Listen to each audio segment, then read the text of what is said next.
Yes, yes, y'all. Welcome to the show, Outlaw Radio Hump Day Edition.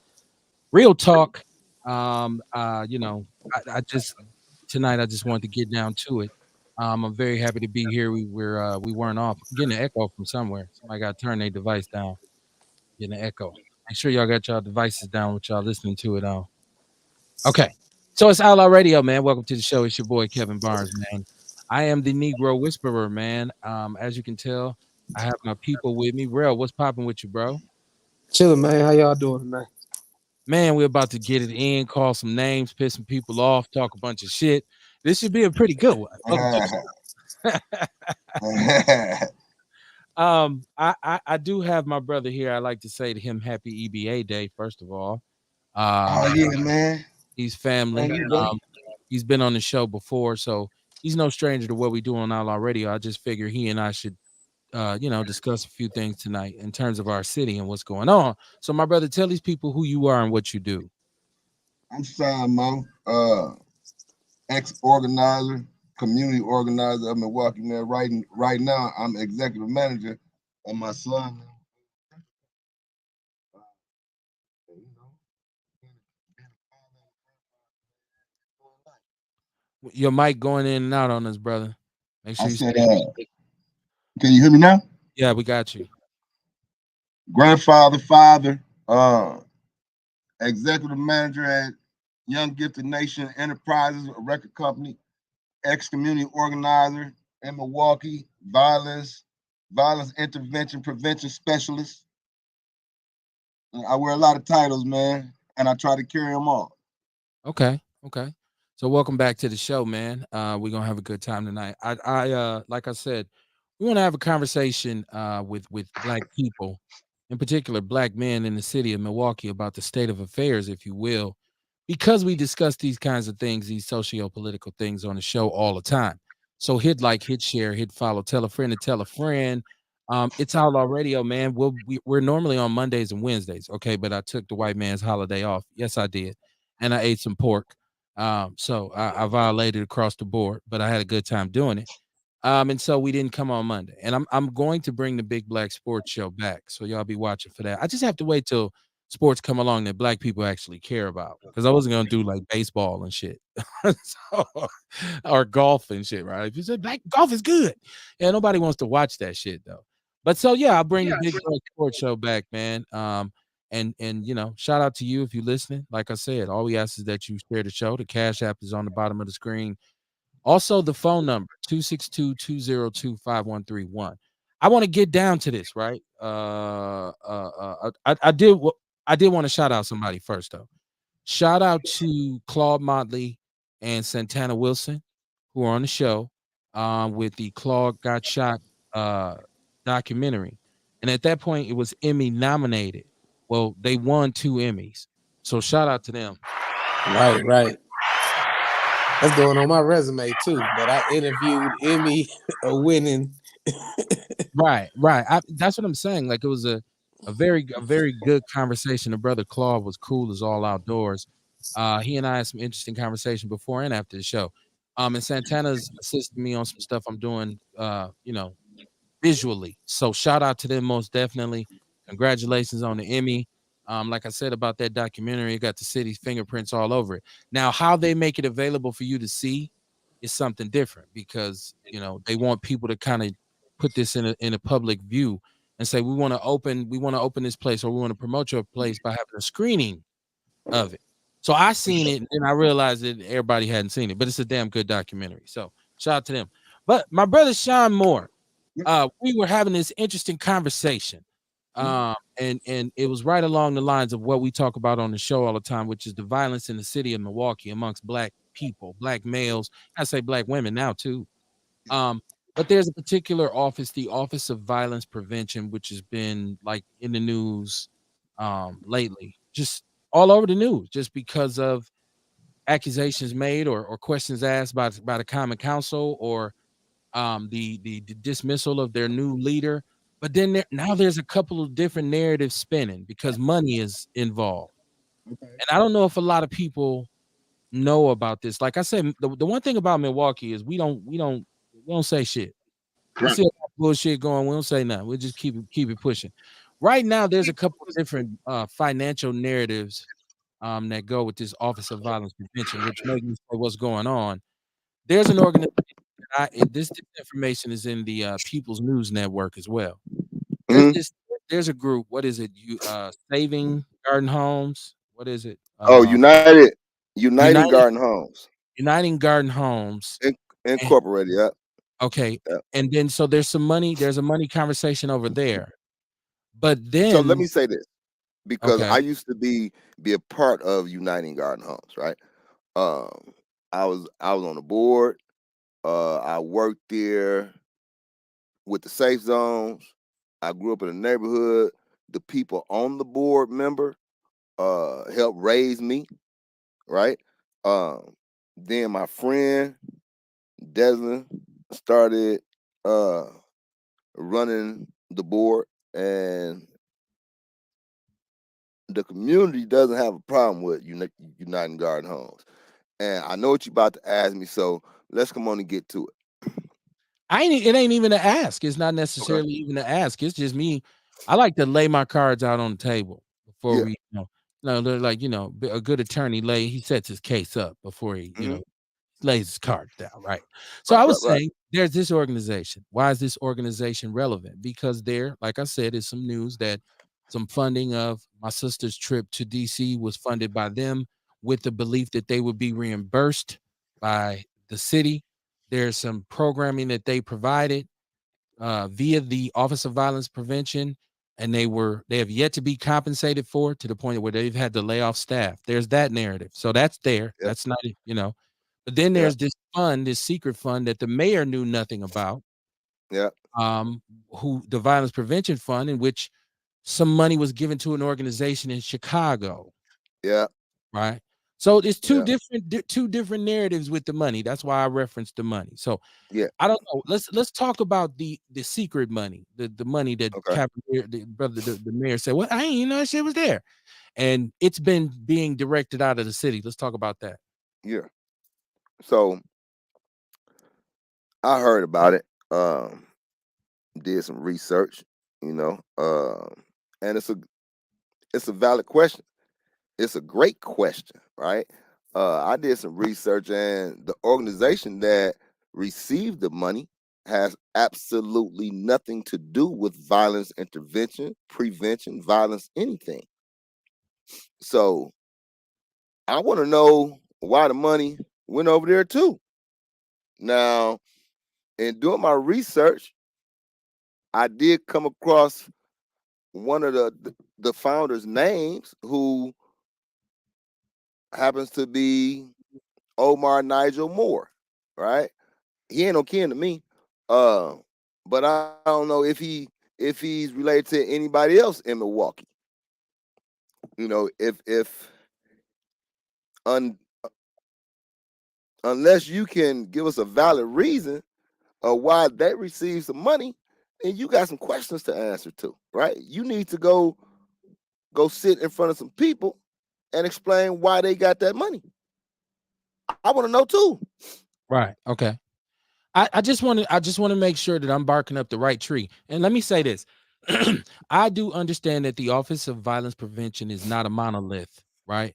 Yes, sir. Uh Peninsula maybe, but they're no island, right? Right, Like right. it's way more to preventing violence in the city of Milwaukee than they can address as they stand as an organization.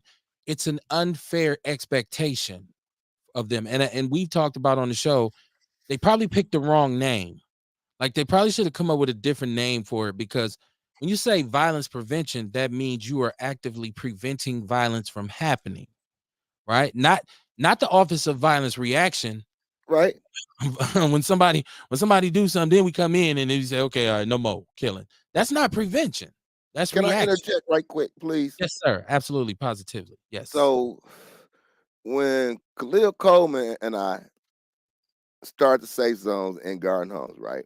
There was this little older white lady came to speak with us. She was from the Office of Violence Prevention, and she wanted to walk with us. So she spent some time with us as we were organizing over there. And the lady told said, I've never seen anything like this, right? This is what we should be doing. Talking about the Office of Violence Prevention. She stated at that time they had been up and running for, I want to say, close to a decade, if not a decade. Okay, so I noticed she wanted to change the focus to Okay. preventing violence. Okay. So let's talk about this, and this is why I think you are expert on this conversation. This is why I said you need to come on the show, because this we're talking about a specific neighborhood. We're talking about basically the Garden Homes neighborhood, which was the initial neighborhood that the Office of Violence Prevention was kind of set up and initiated to start with, correct? Because and I get this Yeah, from Vince Tony, because Vince, shout out to Vince yeah, Tony, who's a friend of the show, who's on Vince was just on, but he talked about this is where that was the neighborhood where they started at. So yes, you were from, so you're that's your general area where you yeah. I worked over there. I grew up over there. okay, Uh, I still got people over there. That's my family over there. okay. I mean, I can still walk in the houses without keys. I know what doors stay open. You know what I mean? That's my family. I can Mhm. go in there and, hey, how you doing? And walk upstairs. That's one of the poppinest areas in this city too. It goes down Fire, it's no fire, joke. it's fire, Right. It's it's absolutely fire. and so the Atkinson as a whole, right? Like there's really no calm strip of Atkinson. You be like, where you live at Atkinson? Oh shit. Like from the low end, like they call it the low end, all the way Yeah, across and through my area where Capital is, and all the way back down 27. Like it's always been a serious situation. So I want to build that too. So when people say, well, how do you know so much? Because you had a lot of involvement with not only the Office of Violence Prevention, but just working with whatever kind of political figures were in the neighborhood trying to connect resources. So not like yeah. he's working with the police, but you was trying to say, okay, let's do some organizing in the neighborhood and let's work with some people downtown. You Correct? know, we had the police, man. It was 4 officers assigned to that area, right? Every day they came to Katina Carter's house, rest her soul, and met with us, right? They met with the organizers in the neighborhood, right? Um, to discuss what they were planning to do in the neighborhood that day, right? If they needed to speak to somebody about something, they let us know, right? Um, it lasted for a summer and they got moved, right? But that summer was the summer that we started the safe zones. And the police bought into it. The youngsters on the block bought into it. That's what we hired. We hired cats off the block, off the corner, right? And we only lost one of them kids, man, because he just didn't want to do right, right? Um, but we had those those young men and women that you see now. You know, some we have lost, right? But they were the neighborhood ambassadors, and that neighborhood every day they looked forward to seeing these young men and women, right? Young men that they used to fear, didn't want to walk down the block, right? So I guess this is going back to your initial statement about the Office of Violence Prevention, right? It's the name. It's a great name if they're doing what they say they're doing, which leads us to where we are now, right? Um, that focus has been snatched away, man, and I'm quite sure we gonna get to that. So yeah, I totally agree that the focus now is more on the soap opera of it, in which this trip to DC where no, you don't go, I'm going. No, I ain't gonna y'all ain't gonna pay for it. Well, no, I can go without y'all paying for it, which is kind of funny to me because ultimately the people who paid for it said the city will reimburse us. So you keep saying at no cost to the city. What like I'm like, are well, you listening at yourself talk? So we're talking about it seemed like a lot of egos and sword fights and like it's a locker room wrestling fest or something. Like I don't want no yeah, parts of this in the body here. Like these niggas wrestling in the locker room. I'm cool. And so I'm just looking at it like, okay, what we've lost sight of is the fact that we've had some super violent episodes in the city over the past month. I'm talking about cats committing multiple murders and then banging out with the police when they come to get them. Downtown Milwaukee on Water Street. We're talking about like cats going up in places, shooting it out with the cops, killing themselves, women getting murdered, Well, right? this is what they pay for, though. Listen. When you say the Office of Violence Prevention, it should have been, name should have been changed, right? Um, when the last administration came in, you're right, it should have been changed because they focus strictly on trauma, right? Trauma. The only way you can focus on trauma is if there's trauma, right? Prevention prevents trauma. Right. uh, And when you hire people who don't know nothing about that, who don't have any track record in the streets, right? In any kind of ain't never had a fight, right? But you hire them so to be, come on, man. now let's talk about This the what you role. get. We'll talk about the roles that people had because I think here's another part of this that makes it even more complicated. This is what I'm saying. Things become so convoluted and you lose the transparency of it because the Office of Violence Prevention and the 414 Life organization, in which most of us believe are one organization. They're not.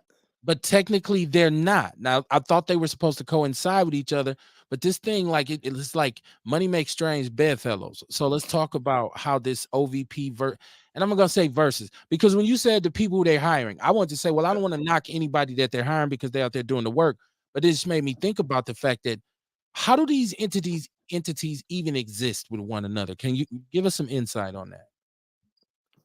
Let me give you some history first, Okay. okay? Because when me and Khalil started the conversation, it was wrapped around the streets, right? Okay. How do we get on the streets and help maintain some type of medium on the streets, right? So, I know a lot of people, man. I know a lot of people who have different type of relationships in these streets, right? And we went to them. I went to Big Amp, rest his soul, right? Terry G, you know, Tojo, right? Uh, leaders of the mosque, um, other figureheads from different blocks. You just said something you Yeah. made me think. Because with the violence and the way the city's been going, somebody put me up on game. Where is the mosque? I mean, I would think that we would see because I have the utmost respect for the Nation of Islam. And most Muslims that I know are Yeah. good brothers, especially brothers who I know who may have Mhm. been incarcerated or like even going through some stuff in the life and said, nah, I'm gonna go in a different direction and became Muslims. I'm not talking Right. about fly by night brothers, but so I would think that we have a mosque, they have a strong presence, and I'm not hmm saying what they're not doing, but I'm saying I don't see them on the front. Let me say this Like right. they used to be. Like they used to be. Like they used to be. More at Go on the and say it, forefront. right? Yeah, On the more fr- at the forefront. on the front line with us Right, when we right. was out here doing what we were doing, right? The Muslims were right there with us, right? Okay. Um, The nation was. the nation, Yes. right? And after Reggie got hired, brother David got hired, it became conflict. There was a lot of conflict, you Okay. know.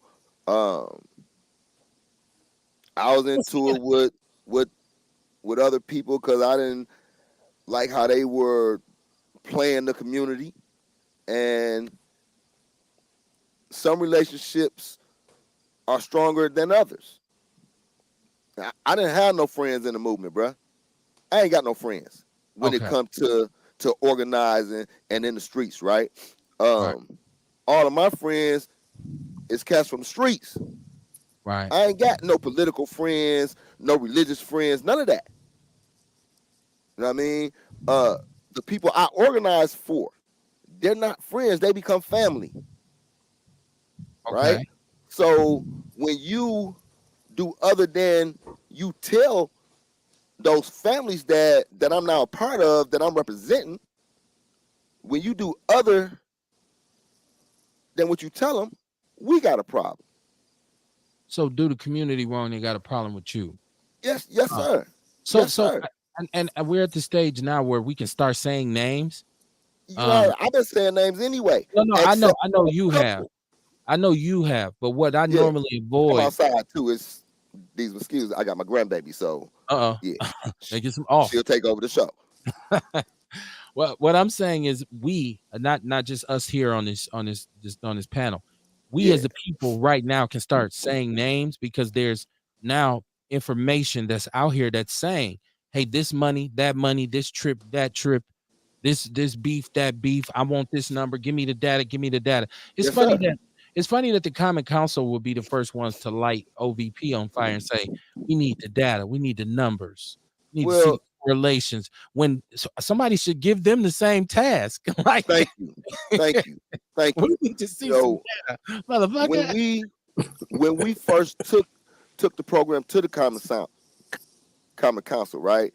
They wanted quantitative data, all types. Man, you talking about? They should have asked me for my birth certificate, right?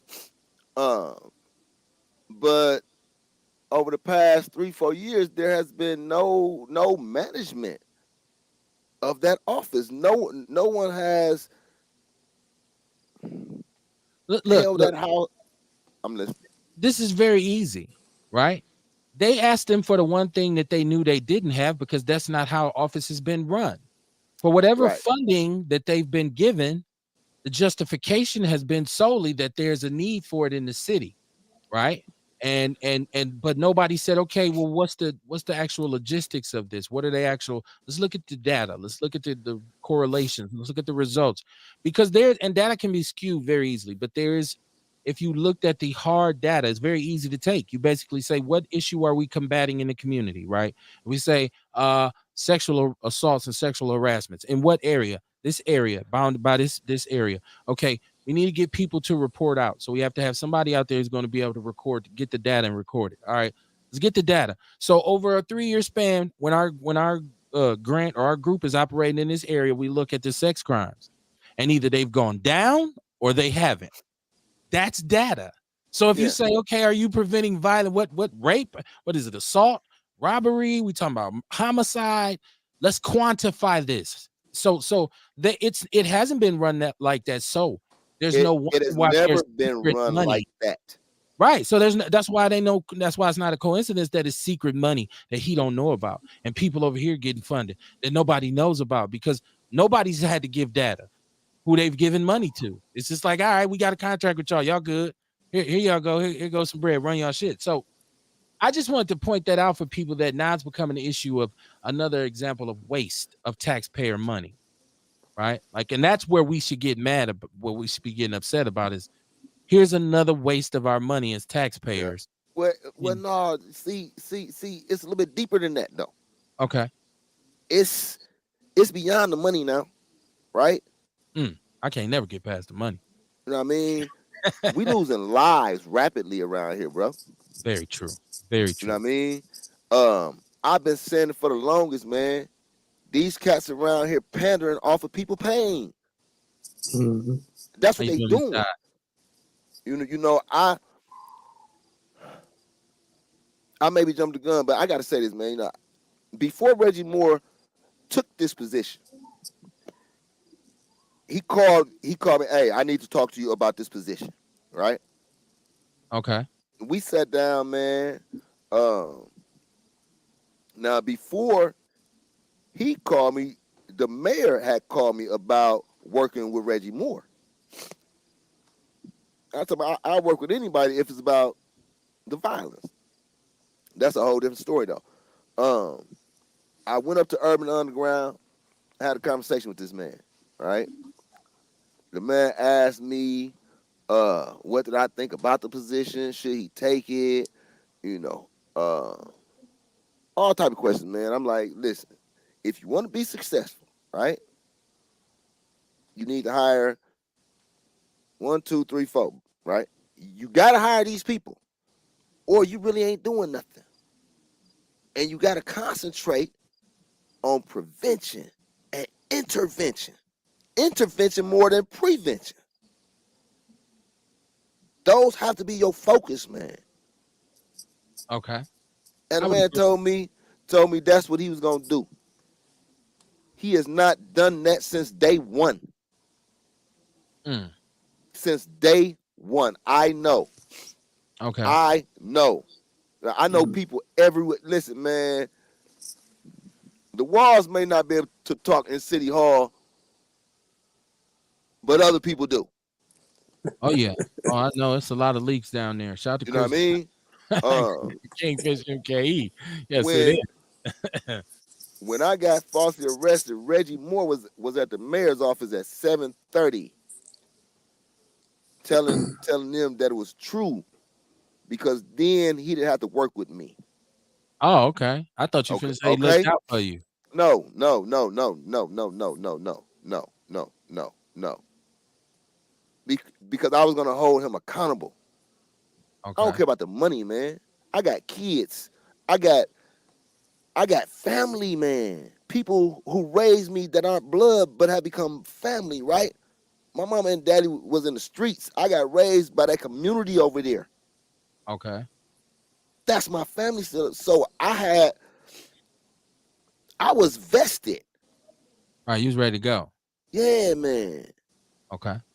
You know, So if people are just tuning in, it's Outlaw Radio, it's Real Talk Hump Day edition. I got the brother Sean Moore in the building. Me and myself and Mr. Huge Hefner. He's what's going on with you, Real man? I see you put your products. Are these your products on Amazon? What's Oh this here? yeah, that's the link to my gratitude journal and my 12 steps to becoming your own dope. So Okay. make it easier for people to get to it. Okay. So peep the let's say respect the jukes man. Peep the Amazon address, get with the brothers, support him. I got Sean Moore on here, man. It's real talk. We're because and like I said, I get what you're saying about the family, because no doubt the loss of human life yeah. is absolutely the Hmm. most tragic part of this. But I get kind of caught up with the money because I'm looking at funds, a lot of different funds that come to our city that are allocated to address some socioeconomic factors that don't ever hit ground zero. It's the And root of all evil. they get put in different people's pockets. There's cronyism. Hmm. There's there's an overall lack of accountability if you're not in a certain circle. Because if you Hmm. in the right circle, You you gonna would get them grants. go along to get I along said, shit. for a long time, right? I'm just saying, I feel like the money is where you start to make sure it's allocated to the right places to start effective programming in the city. That is one of the directions I feel like the city should be heading in, and saying, okay, let's audit all of this federally allocated money. And because the infrastructure in the community is bad, the streets are fucked up. You It's know, it's terrible. Hmm. light, like it's rat infestations, and that's in public housing. Yeah. That's in public housing, right? Like, so it's so many different things that money could be allocated for in this city, right? That would actually go towards preventing violence, Yeah. improving the quality of life for people. Will Yes. go because poverty, absolute poverty, is the root at the bottom of a lot of this stuff. It's that whole Right. thing. So I'm not on here just to call them out. I'm saying my concern is that maybe as voters and as citizens, we should be really looking at new ways to counter this, because we've been doing the same shit for a long time and it has not worked. That's kind of like my point. You Um, said something earlier about, the friendships and all of that. You know what I mean? Until we get uncomfortable enough to vote some new people in downtown, some real leadership, until we get comfortable uncomfortable enough to say, you know what, I'd rather get somebody who barely know anything about it, that's open to suggestions, right? The opportunity to fix this instead of the same old people, right? Who got they little friends and they cliques already, right? Um, that's been doing the same stuff for 10, 15, 20 years. Cause this didn't just happen overnight. I'm not I'm not dumb enough to or naive enough to think absolute power doesn't hold on to itself either. Like people when you're in power circles, in which I'm this individual and I'm that individual, of course you have friends, you have people who you deal with, you got a network of people you work with. That contributes to what I call cronyism because at a certain point, certain inept people get positions, right? Like people who are really qualified, who should be doing things, get passed over for positions that they should have. There's a whole lot of ineptness Management, in right? this city, man. Right. So the troll is in the building. Scott Epps said he said uncomfortable enough. Um uh you gotta laugh at Scott and then move on because I he just said man, listen, man. I done dealt with Scott silly ass before, man. I don't pay Scott no attention, man. You know what I mean? None whatsoever. long None. as you know, Y'all know that about Scott dumb ass, man. right, all right. Yeah. So listen, and I like what you said, despite what him kind of being a smart ass, uncomfortable enough. The reason why is because people here still we don't say anything. We Yeah. don't get mobilized. We are not. I mean, like, because I know I'm uncomfortable, right? Yeah, And you I know should other be. people live in situations in areas where they're uncomfortable, but obviously not uncomfortable enough for them to say or do something about it. Yeah. So Yeah. that's why I understand what you're saying in that regard. Like, so, people live, man, in our city, I feel like people are so focused on surviving, right? Like black people in Milwaukee, it's one of the poorest cities in especially in terms of black people, foundational black Americans, my new favorite kind of thing, foundational black Americans. I Right. absolutely love the way that sounds. Uh, but it's a very kind of precarious situation to be in if you're a person of color here, because of the deficiencies in the way the wealth is actually distributed, I should say. Right, the economic disparities here are just ridiculously stupid. It don't even make sense, right? Yeah. Obviously, there's something going on. Like you can't just say, "Well, it's just black people just dumb and don't want to work, or they just lazy."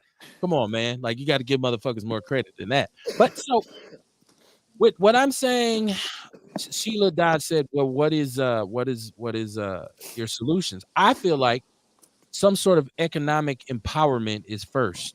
Like I keep hearing everybody talk about everything except the right thing, which is let's invest and get some sort of employer, large scale, that will be right in the city or at least adjacent to the city where the So people in the city can go and work.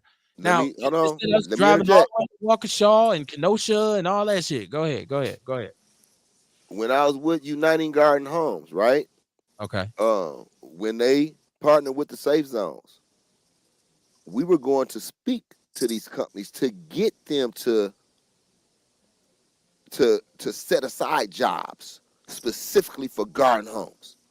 Okay. Specific, so there's companies willing to do that, right? Right. They're willing to Okay. do that, but it goes back to bro. This Shot is the versus Ship. issue. This is why I get so upset and I'm so passionate about getting rid of them people downtown. Because if I can do it with a community organization, right, with a bunch of ex-gang members and felons, if they'll sit down with us, why won't they sit down with y'all? And we ain't got no permits or nothing to offer them. No, we ain't got no funding or nothing to offer them. But they see the picture of a better Milwaukee that we were painting for them. Right. And then we can supply your demand for people who want to work, who people once said would never want to. Man, them people don't want to work. Right. We were Uh holding job fairs at the church, and Mama Freeman Church, and people going to get jobs, man. $25 an hour. You don't see them on the block no more. What's happening, Courtney? Welcome to the show. Hey y'all, How you doing, baby? What's happening? how y'all Outlaw doing tonight? Radio. It's I'm all good. right. Outlaw Radio. Good, My good. lateness. How you doing? You know how black people is. They always got to drop their goddamn cousin off of shit. And You know that's always me. You know I'm the Uber, so you right, know. right.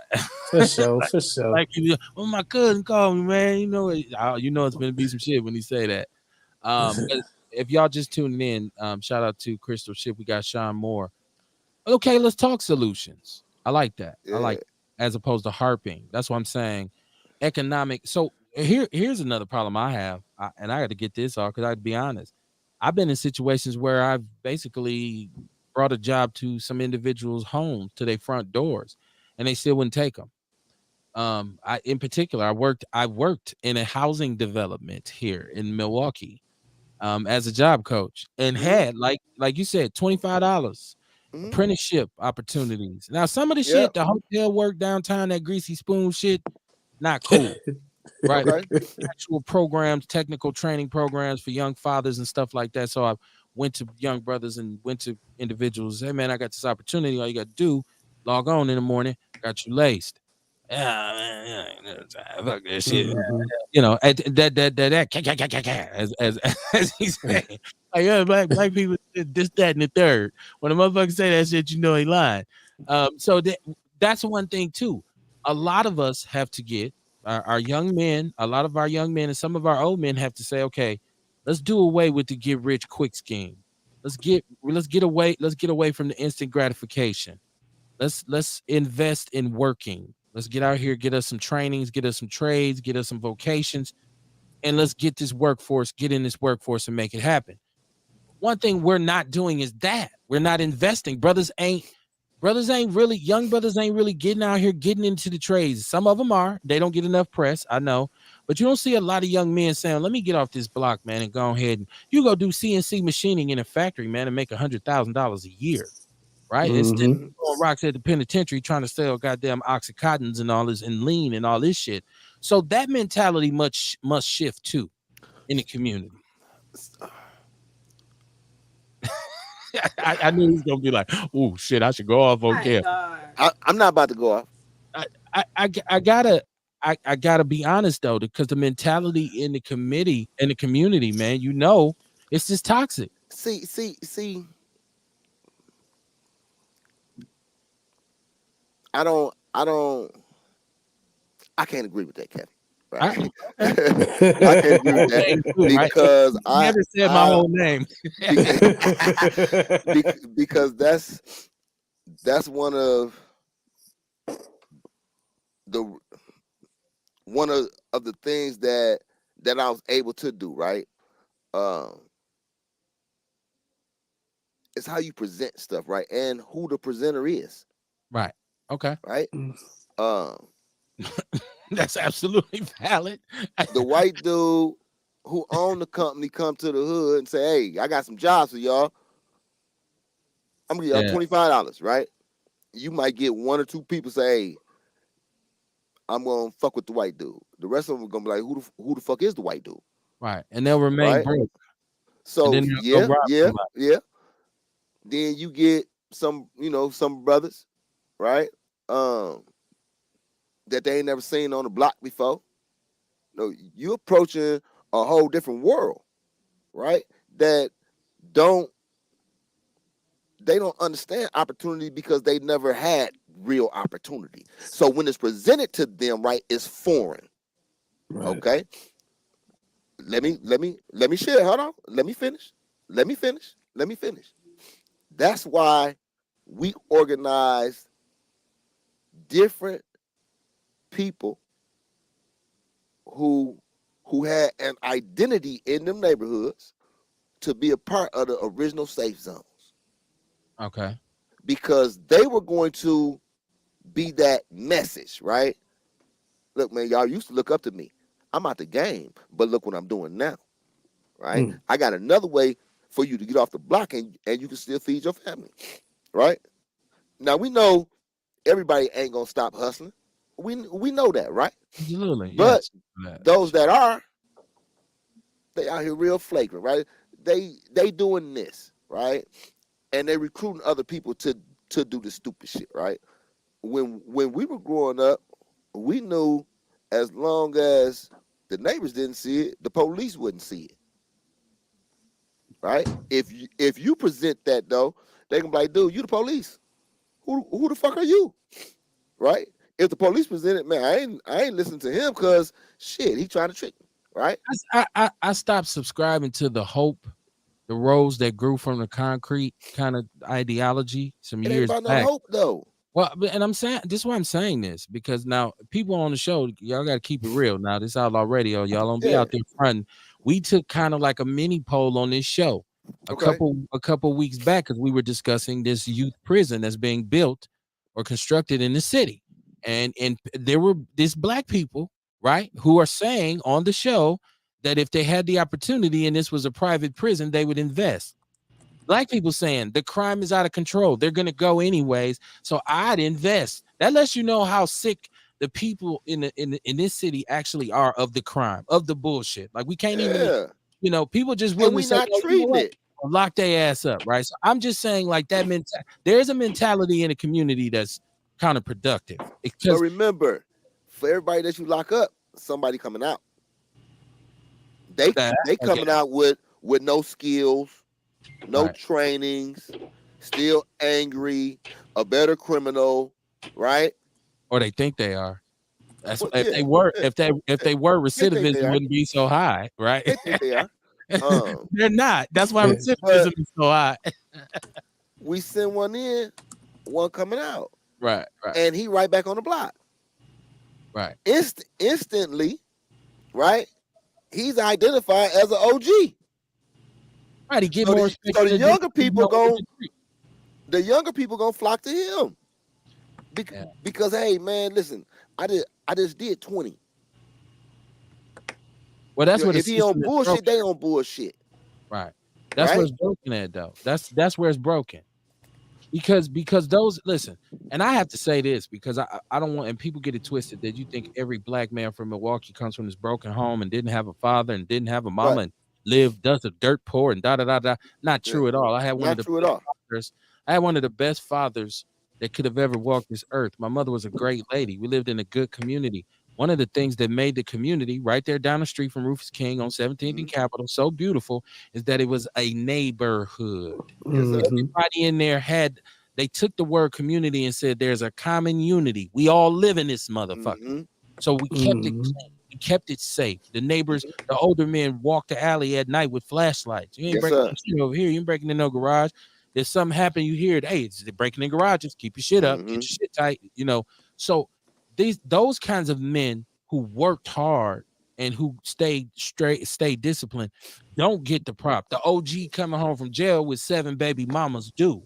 And see, that's fucked up. And that's why we got this mentality where we think up is down and down is up, right? Because we always say black people be worried about the wrong shit, right? Like you worry about the wrong shit. You need to stay focused on what's important. So I'm saying the hood thug gangster that mentality, we should be moving away from that. And I know some kids be like, nigga, I can't do that shit. You know where the fuck I live at? Man, I got to get it in. I understand that. And it's unfortunate for those kids that have to do that, right? So I just want to get that out because I'm not support this. I can't, a youngster, and I work with young people professionally for 20 some years. That's why I laugh when you said that about who's saying it and where it comes from, because I know my presentation because of where I'm from and how I came up. You And one person. I'm just saying I'm your case manager, and so you sign up for my program, and because you say you want these opportunities, and then I start presenting them, and you don't take advantage of them. So it ain't like I'm just talking up. What was the key word? What was the 2 words that you just said? Case manager. Yes. Right. Intensive case management. Red flag go up right away.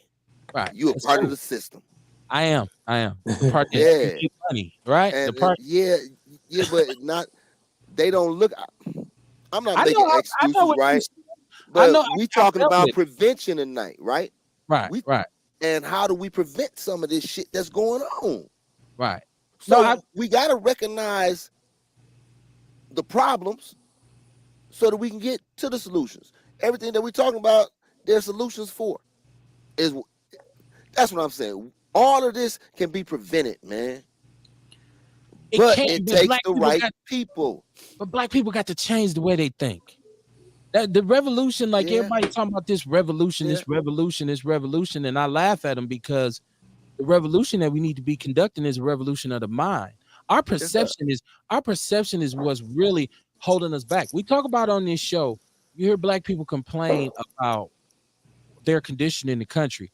And I say, I'm fully aware of the systematic nature to what happens to us, but we talk about it all the time. How much power do you give away versus how much is actually taken from you as a black person? You give a lot of your power away because you have those built-in insecurities and self-doubts about, oh man, I can't do this. They don't want me to have that. I can't make this move. I can't make that move because I'm from here. I'm from there, and it's crippling mentally. So you give a lot of your power away. You don't even operate with the like I expect this. Like, we don't expect to be treated normal. I hear black people all the time saying there ain't no way we's ever getting reparations. Like we should be demanding reparations. Like your motherfucker come say vote for me. What's up with the reparations? Or you get to no vote. Like, but we just because we're our perception. I mean, we ain't gonna never get that. They'll never give us that. No, they won't give. Don't talk. I heard a black person say it's taboo to talk about reparations. I said, what the fuck country do you live in? And she's a politician. She's an elected official. I ain't gonna say her name. Shout out to Crystal Ship. She said client advocate changes the view on case managers. You know what? It's fine. Like I worked as a case manager, and I get that you work for the system thing. But if you ever work with me in any program, the one thing you ever said is that motherfucker was cool as hell. You just one Everything. person though. I How know. many I how get that. many Right. people before they met you, right? Probably, yeah, I get Did you. they have bad experiences with? That's true. You know what I That's true. mean? That's true. And you said something else about how do we fix it? How do we fix it, right? How did we lose our community? Crack. No, that is Nope. not just it. Nope. It Kev. wasn't crack. I was It there. It wasn't. was You crack. No, you know what? You know because even I with the was crack there. era, right? Even with the crack era, you still had communities because these communities were fighting it. Hold on. We lost our community, man, when we started giving away our resources, KB. When we allow other people to come in, right, and purchase all of these businesses, these mom and pop stores, these gas stations, right? All that's most of those are the epicenters of all the crime in those communities, in those neighborhoods. I've seen a lot of people work very hard on their home, work a job, even some cases have businesses. But that Yep, generation of kids, them 70s teenagers, them 70s yep. early 20 somethings, they got to bopping on that powder a little too tough. So when that So crack so came in, a lot of them fucked off their let me family let me inheritances. They fucked off the house. They done lost the I was house, the gonna cars, I everything. was gonna get to that, right? With the Okay. businesses, because most of those were family owned, Right. right? And then crack came in. And it's just like I'm gonna use the Boulder dude, right? And Ashanti, Man, right? Okay, What's his check this name? out. Barada. Barada, Barada, man. right? Some investors came from Phoenix with a $10 million line of credit. She said happy days are here again. Wanted to want, wanted to buy those same properties, Uh-huh. and Ashanti would not sell them to those investors. Those investors were black, and they were originally from Milwaukee. Oh, okay. Mm, Instead of doing that, you sell them to Barada. Why? Right? man, Let's go to these. Let's take the hot spot for example. It's the hottest corner in Milwaukee. Yes. It's up The there. Yeah. hottest corner ain't no up there. It's number one. It's some hot ones on the east side. Man, this right here, fire. Right. Okay. I can't think of none on the east side, but I definitely know the hot Right, spot. right. When you say hot spot, everybody say, "Oh, Atkinson," right? Right. Yeah. Yeah. Atkinson. Shout out to Atkinson. Right. Man, listen, man. That's I home. know for a fact. Call it snitching, whatever, right? I don't care what they say on this one. because you're not from my community. You don't give back to my community, right? You may give a case of water for a funeral or something, Mark, right? But you don't do nothing for us. But you live out in Oak Creek. That's right. Send You your kids to spend your Marquette. money in Oak Creek. All the money that's spent in there, right?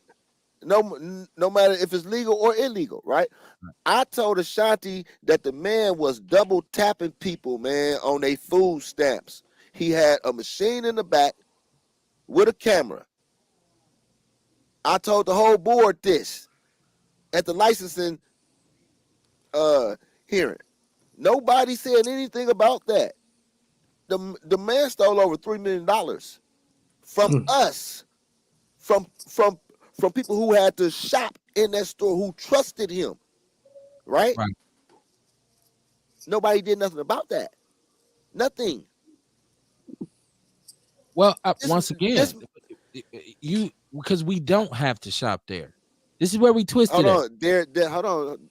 Don't say we don't have to, Some people because have to. right.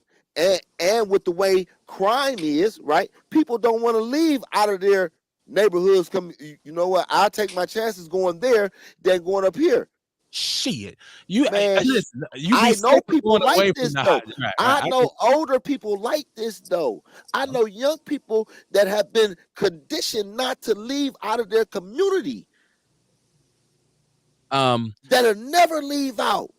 I got Right. everything I need here, man. I can hustle. I can go over there. I can buy me some hot food across the street, and I can get my beer and liquor over here. Right. Why I gotta go anywhere? They bring me clothes. I can buy clothes out of there. Give me some t-shirts. T-shirts. He said whatever I happened can to the black hold on, KB. I can also buy your mama TV out of there. Yeah, crack. You know what I mean? But now it ain't about no crack, right? Crack. Whatever Crack. you got, we won't, because we gonna sell it somewhere else. Right. So now neighbors ain't looking out for neighbors to be looking out. Neighbors looking out to see if neighbors gone, so that they can go up in their shit. Right. And who Because wants to I live got in an that? instant buyer, right? When we had the mom and pop stores though, you can go in Miss Jones shit and then go down to Miss Watson house. Because Miss Watson gonna call Miss Jones and she gonna call your mama. Once again, If we're gonna talk about solutions and fixing our communities, let's start at the root of the problem. Yeah, crack was a problem, but them motherfuckers came in and they said, okay, you know what? We got all this money. You ain't gonna give it to your mama, to your daughter and your son, because they on crack. you know what? That's what's great about Outlaw Radio. I love what they say. It's always nice when gentlemen and scholars have a nice debate, because while I do understand the role of interlopers that the Arabs play in our community, and I'm gonna get to that, I still think it's something else there. Hold on, I'm on the spill on that. Shout out to Scott. He said whatever happened to the black developer who got 10 million from the hotel. Yeah, we know Kalen Haywood. He got his issues. You might as well Google that. Ain't even know that whole organization, the whole right, the whole thing was just built on stilts anyways, and it just came crashing down. Yeah. Hopefully he can find something, but it's looking like it's not gonna happen. Betty Waddington says same white one. She said, what's the number? The number it's supposed to be going across the street. Let me get my shit together. Yeah, so no, I said that I don't put it all on Arabs, because they came into a situation where we allowed them to do that. Because when I grew up on Capitol, the corner store was called Jackson Mini Mart right on 19th and Atkinson, and they was black owned for a very long time. I ain't talking about the other one, rail, that was in Miss Richardson. Yeah, that's Miss Richardson. She was on 14th and Olive. Yeah, like 14th and Olive. But this was on 19th and Atkinson. It was Jackson Mini Mart. They sold that in the late 70s when the influx. Once again, we talk about who let them in. These refugees from war-torn countries that we do business with for oil. So they allow them to come in and give them all these tax breaks. That store was purchased by Arabs then, and it's been that way forever. Kohl's was right 2 blocks away. We did not have to shop there. We went there because that's the way we are. We went in there to buy 40 ounces and cigarettes and blunts and all this kind of shit, instead of going on over to Kohl's, right? And so I'm saying we have this kind of, we're subjugated mentally. So we accept anything, man. I went to the community. We went Gauss when they took over Coles or Lena's, right? And we went in there. 3 carts full of rotten, expired, stinking meat that they're charging for. You Yep. know who the community was mad at? Us. Why don't y'all leave them alone? Them Arabs cool. Leave them alone. They selling y'all. Like, I don't shop here. I don't live down here. Right? So I'm down here because this is my neighborhood. I'm saying I got to get in the shit where it's at. I need to be on boots on the ground.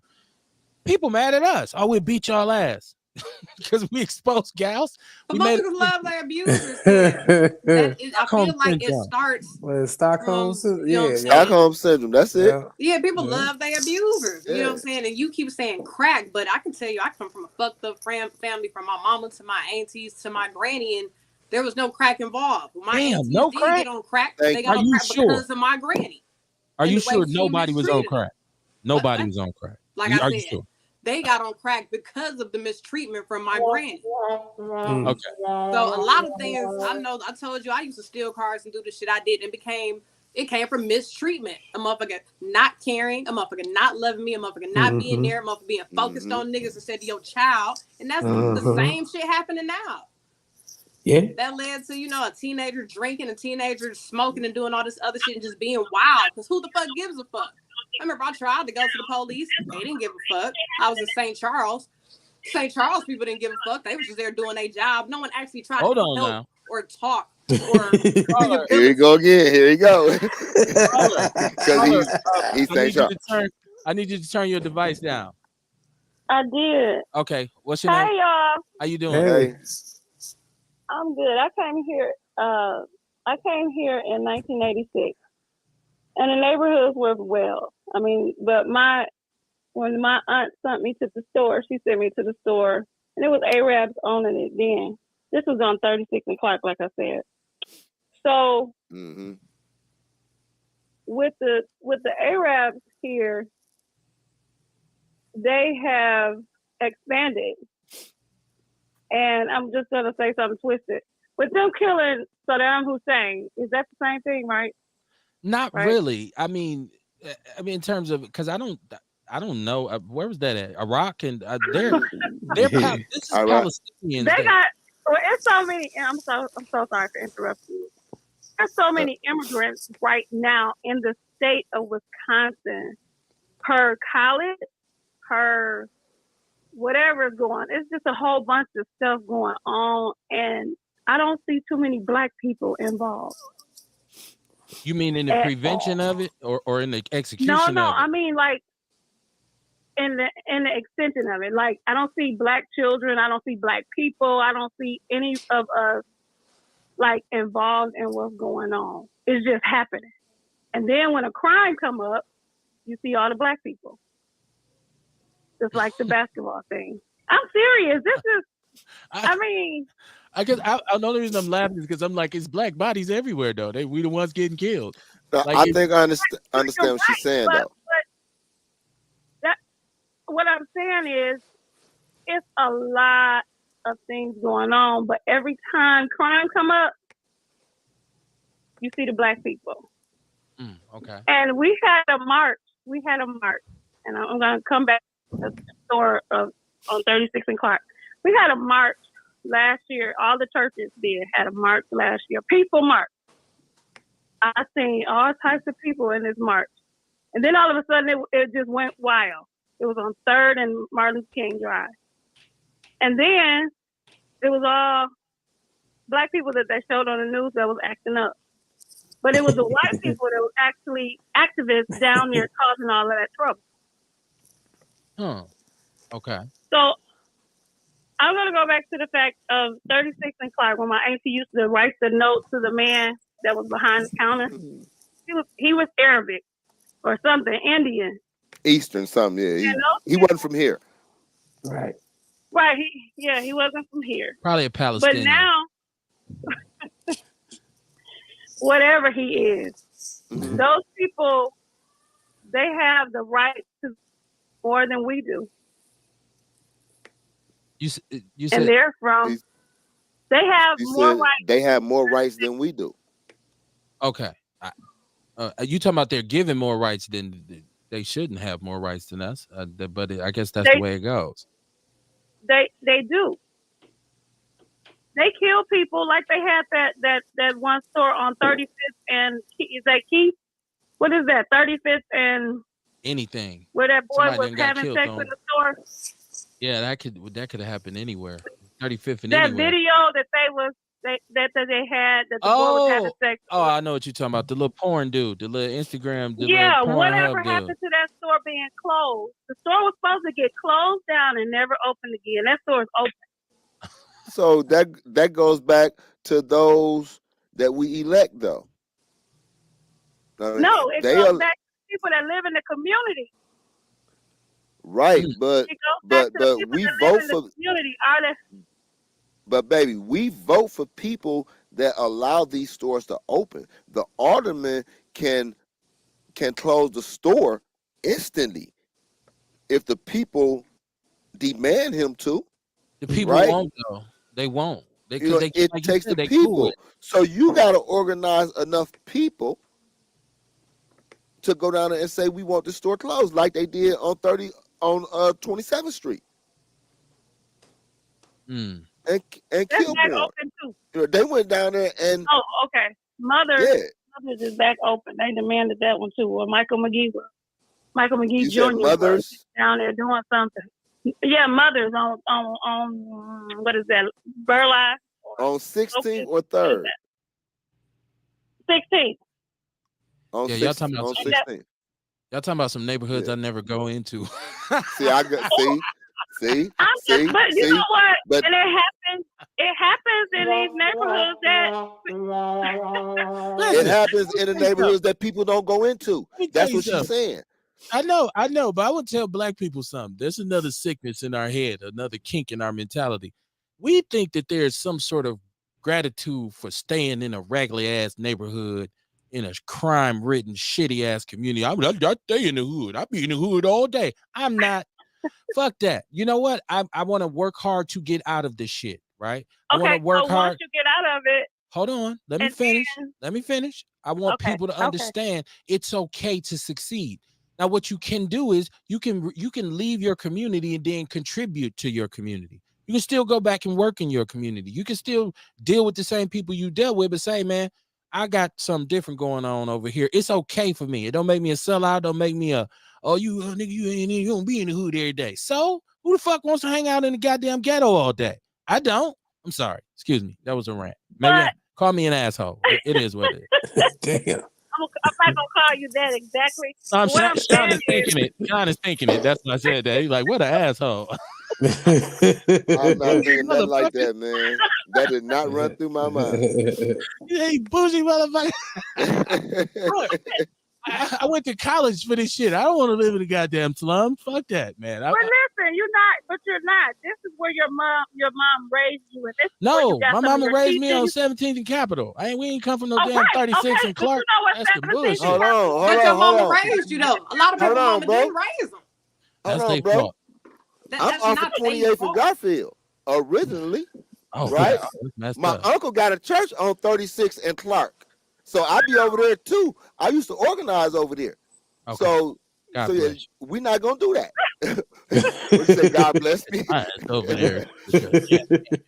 Look, I'm trying to tell you, I used to get up and go in the craziest neighborhoods in the world with like HIDA badges on. And motherfuckers used to be like, this nigga right here, I am at work. I got kids to take care of. I wish you would touch me. I'll be gonna beat your ass over here. Don't let these smooth shoes fool you. Yeah, but see, I know. I made it about me, and it's not. It's about poor people in Milwaukee. we should be talking. All right, that's No, the fucked up because part of my personality. that's a part What happened to us, Martin? of the Office of Violence Prevention's role to be in all of these neighborhoods. Okay. If we talking about prevention, right? Right. And they have not done that. They really weren't even in Garden Homes. Okay. They should have been, Yeah. according to Vince Tony. And Courtney, I said if your mama didn't raise you, that's your fault. I was just bullshitting. I'm not that dumb. So she was like, this motherfucker said that. I'm just talking shit. Because you shot at St. Charles, and I know I worked my ass off at St. Charles, so I would shoot it back at you. Oh man, you in the St. Charles shit. Nah, man, we helped a lot of fucking kids in St. Charles, man. Y'all Don't get I me did. don't wrong. Y'all remember did. no conversations at St. Charles. Like I don't remember anybody talking to me. Anybody. You was in shelter care though, or you was in the girls' unit. We did residential treatment, so the kids that was with us was there. They lived there, and I so we. lived there. Oh, I messed with There you that girl. go. I messed with that girls' unit. That's not a The good motherfuckers thing. didn't care, so now you just go AWOL and then maybe come back the next day or so. But motherfuckers when they ain't there talking to you or talking about your future or talking about your life or trying to figure out why you doing it or why you here or what's wrong. That's fucked up. You just fucking there until it's time for you to go. Just another fucking stop.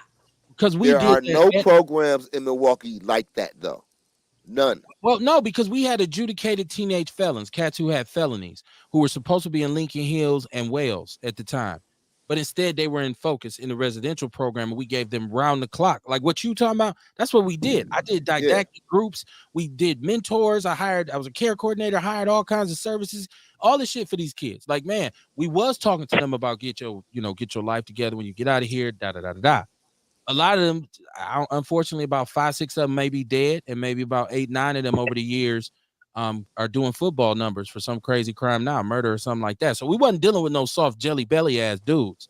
These was teenage, and they was from them neighborhoods y'all talking about, right? So Yeah. I used to sit down with those families and put together the plan of care. Like, look, we gotta get you some straightening, but a lot of times that toxic shit in the neighborhood just takes their mind. And they can't get their head above water, man. So I'm that's why I big up the work we did at St. Charles. Fuck them as an organization. You talk about poverty pimps. Them motherfuckers been making money off our misery for years. But we did That is true. I some still great work blame out there. parents though a lot of the times because shit. Even if I would have had that at St. Charles, the way you helped them and talked to them and all that. By the time I got out of St. Charles, shit, and got sent home, my mama kicked me out the next day. Damn. So now I'm back to this struggle. So it's like, okay, that we may have had all these talks and I should do this and do that. Well, now I got to figure out motherfucking life because I didn't got put out as soon as y'all done let me out. That's true. But why would mom put you out if you wasn't? And that's exactly what the lady at the police station asked me. And that shit pissed me the fuck off when I was 16. So what she kick you out for? It doesn't fucking matter. I'm 16 and I'm homeless. It doesn't matter what you did. It ain't like I'm out here. I done killed nobody. It ain't like I done beat her up. Why? Somebody need to go talk to her. You can't just be kicking your kids out. You can't. Hold on now. Hold on. As the parent of a 16-year-old, it do kind of matter what you do. Because I'm gonna tell you, there's some shit he can't do and still stay here. Like at least he gonna have to leave temporarily. Like maybe go live with a family member or something like that. If I'm there and I'm telling you I need help and I'm this teenager, you need to be trying to help me. Fuck asking these questions. How about you try to help me and send me somewhere, get me somewhere? Fuck all that shit you talking about, and then go address her. Hey, so you got this daughter that you kicked out that's supposed to be in your care? And there we go. Somebody asked about the solution. Accidentally, we creeped up on this, Sean. The parents. So we talk about a solution. There has to be something provided for parents, especially the parents who got the little babies now that can still be safe. So let's approach it from that perspective. What would you recommend kind of assistance be given to parents in the community, right? Like, especially we got a lot of young mothers who are out here really struggling with multiple babies. What would you suggest we do for them? Well, and get their life together. That was Republican and shit. That was strict Republican. Stop getting knocked up, you dizzy broad. Close your damn legs. Right. How would you follow that, Sean? How would you follow that? I can't follow that. But parents, man, you have to first you got to meet them where they are, right? Unless I know what their needs are, I don't know what to offer them. I can't just say now if it's somebody that's out here in these streets selling pussy or something, right? Then I gotta go me myself personally, I gotta find somebody that did that before and changed their life, right? And I gotta bring them into the picture. That's not my role. You know what I mean? I ain't never sold no pussy. Right. You know what I mean? No, you can't ask me something like that, Right. right? Now, somebody who stole cars because I stole cars, I can speak on that though, right? Right. Right. If that's your thing, okay, why not introduce them into automotive shit, right? I'm Mhm. gonna How tell to you why. how to build your own car, how to design your own car. Why not take them to one of these automotive companies and say, listen, I got a young man that's willing to change his life, and he may change your company's future. But this be the problem with a lot of them cats though that you want to hire. He said, "Well, I know he used to steal cars, so I'm gonna take him to talk to some kids about stealing cars." The problem a lot of times be that he still steal cars. Even Yeah, though he's no, 50, you he can't take still them. right. Well, I'm just saying, like Shit, come on, KB. a lot of times, a lot of times we want to hire the hood, right? Like you say, I want to hire some brothers who are authentic street cats, right? Right, A lot of them have issues that they've been dealing with for a very long time, which is kind of one of the divisive factors in how they ended up, in whatever levels of the street. So right. you can get them if they could go through a training program to get like conflict resolution skills and to get like real kind of skills to navigate. I would say that's good, but just to hire them raw, a lot of times. No, no, no, no, no, no, no, no, no, no, no, no. See, Okay, you're promising them opportunity, right? okay. Right? Because they got opportunity on the block. They got opportunity in stealing them cars. That's my adrenaline rush, right? Um, so you're telling them, hey, listen, man, if you stop this, right, I'm gonna give you opportunity. I'm gonna show you something. Right? You're still gonna eat, right? But you're gonna have an opportunity to pull some of your guys up with you, right? By you doing this A, B, C, and D, right? And me being there walking through here, through these steps with you, when you go back in the neighborhood, right? What you gonna tell them about? A lot of these dudes be telling about, man, he got this car and I No, know no, where he no, lives. not We're gonna no. follow him and rob Yeah, him no, no, no, no. See, and no, steal his watch. Right? Like They gonna I stay. want his They gonna shoes. silly dude. Um, they gonna Yeah, talk them about. kids. They gonna talk about dude that helped him change Oh, their life, right? right, They right. gonna introduce dude because, hey man, y'all my guys. Instead of us stealing cars, they gave me an opportunity to sit down with somebody who developed cars. So we need some street dudes who have the gift of diplomacy, We who had that, and and that that was. can really go to these cats. Because I'm telling you, listen, Mm-hmm. one thing I tell young people about this, you can people, hey motherfucker, you ain't from here, you ain't tell me, you ain't say Yeah. this, you say that. You can understand this shit now, or you gonna understand it motherfucking later, right? When your ass get shot or you get put in prison, because that's the only two things that are likely to happen when you live a certain way. And See, but and that's what everybody tell them, KB. That's why they don't listen to that shit. they find out the They don't heart. let. Yeah, but see, they find out the hard way when, whereas they don't have to, right? Because Okay. when they say that, the people that they talking to, that's all they can tell them. Hmm. They can't say, hold on, you know what, you right. However, and describe their life in your situations, right? In your life, right? When you can do that, now you didn't just reach them, right? Now you can hold on to their asses. Everybody ain't got that, bro. You know what I mean? That's why I said initially that Reggie was the wrong person for the office and Arnita was the wrong person for the office, right? You Okay. you can't get nobody who has No street cred. none Okay. and No expect block. them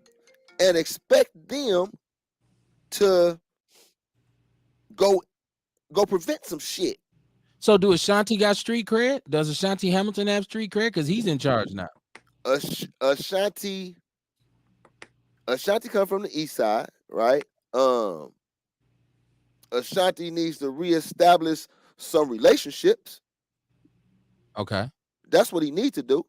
I would advise him to, if he really wants this to be successful, because the person that can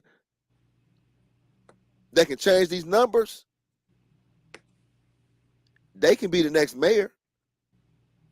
They can be anything they want to be. If you can next year, from say we add 180, 190 by year's end, right? If you can take that down to 120, then the year after that, you take that down to 50, right? And while you changing that, you also changing other dynamics of crime, right?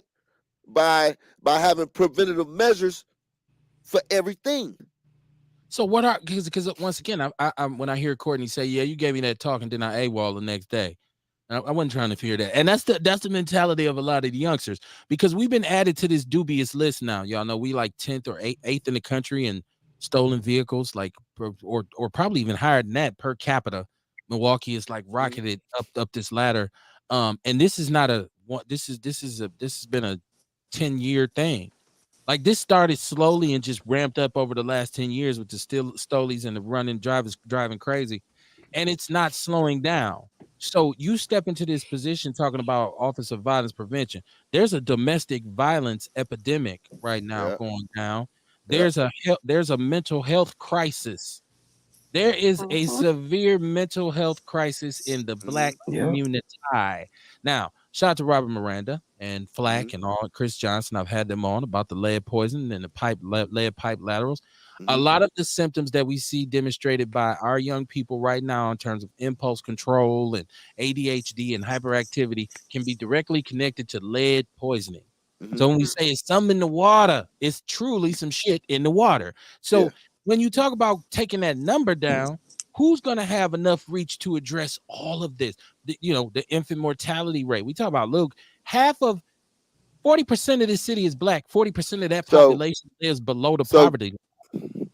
So I suggested that there be no more RFPs, right? Okay. Right? Do not give out no more money to no organization for violence, right? This is the Office of Violence Prevention that gets federally funded, right? Within the city, right? A major office should be even more major now because of all these high numbers, right? Everything runs out of that office. Domestic violence, except for the mental health aspect. And that has to be its own department. But they don't have an anti-poverty part of it. Like you telling me anti-violence, but you don't have something to address the poverty in the community. Like you coming that goes into right. but no. What happened? She said, "Wait, y'all, hold on. Oh my God!" Right, they've given out so many stimulus checks. They've given out so many food stamps. I think they abruptly just doing it now just because. Well, I ain't got now. Put too much money. Listen, too much money in the community. If you would go on every street and see how many people actually went to work, I think that would be a sickening number. Because people are homeless because some of them are because they want to be. They want to be. Yes, I said that. The veterans, I work directly in the community every single day. And people do stuff. People have money in their pockets and won't even do what they won't. So hold on. Let me interject right quick, because I think it's a little bit deeper than that. And maybe by changing the narrative, you might see it a little bit deeper than that, right? Could it be that nobody ever taught these people what money was to be used for? It don't matter. Financial. It does matter. My grandmama used to say that a dollar don't mean ain't worth shit until you spend it. Right? You got to know the value of that dollar and what that dollar is used for. spending those dollars on the things that they need to be spending them on. Exactly. We're And saying the same thing. everything else that we as a people in the black community, we would go to the Arab and buy blunt, Yeah. weed, Well, don't buy your weed from no hookah Arab. bars.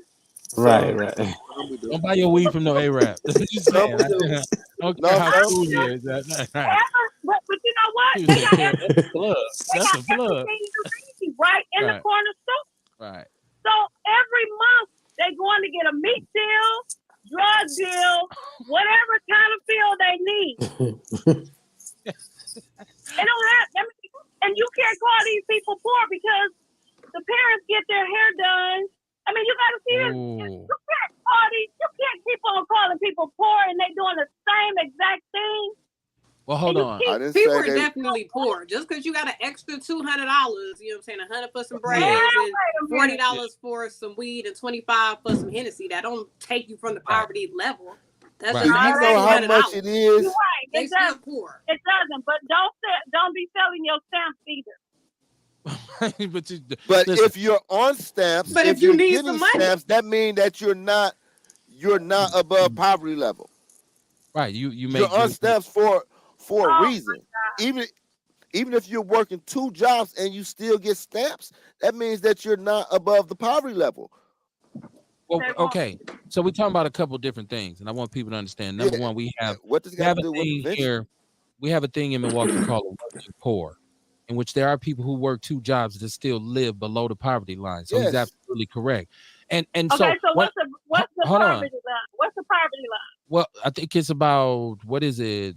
19, 29? Is it 29? Is it Sustainable 19? living, a sustainable income in today's market is at like $23-$24 per it is person. not. That's That's how much People sustainable. not making that with numerous That's children. sustainable. When you add the children, really, that's just for you by yourself, not Yeah. including your Yeah. kids. I said for one person. Right. I was a union organizer, right? Right. Working on a Fight for 15 campaign. So I know the numbers, sister. And I understand exactly what you're saying about people mismanaging their money, right? But there are, when I was in school, we had economics. We had economic classes, right? You had to take economics. Okay. You had to learn about the dollar. You had, you were taught the value of the dollar by your parents and your grandparents, right? You knew about paying bills, right? What that money was used for, right? We have generations that have not been raised.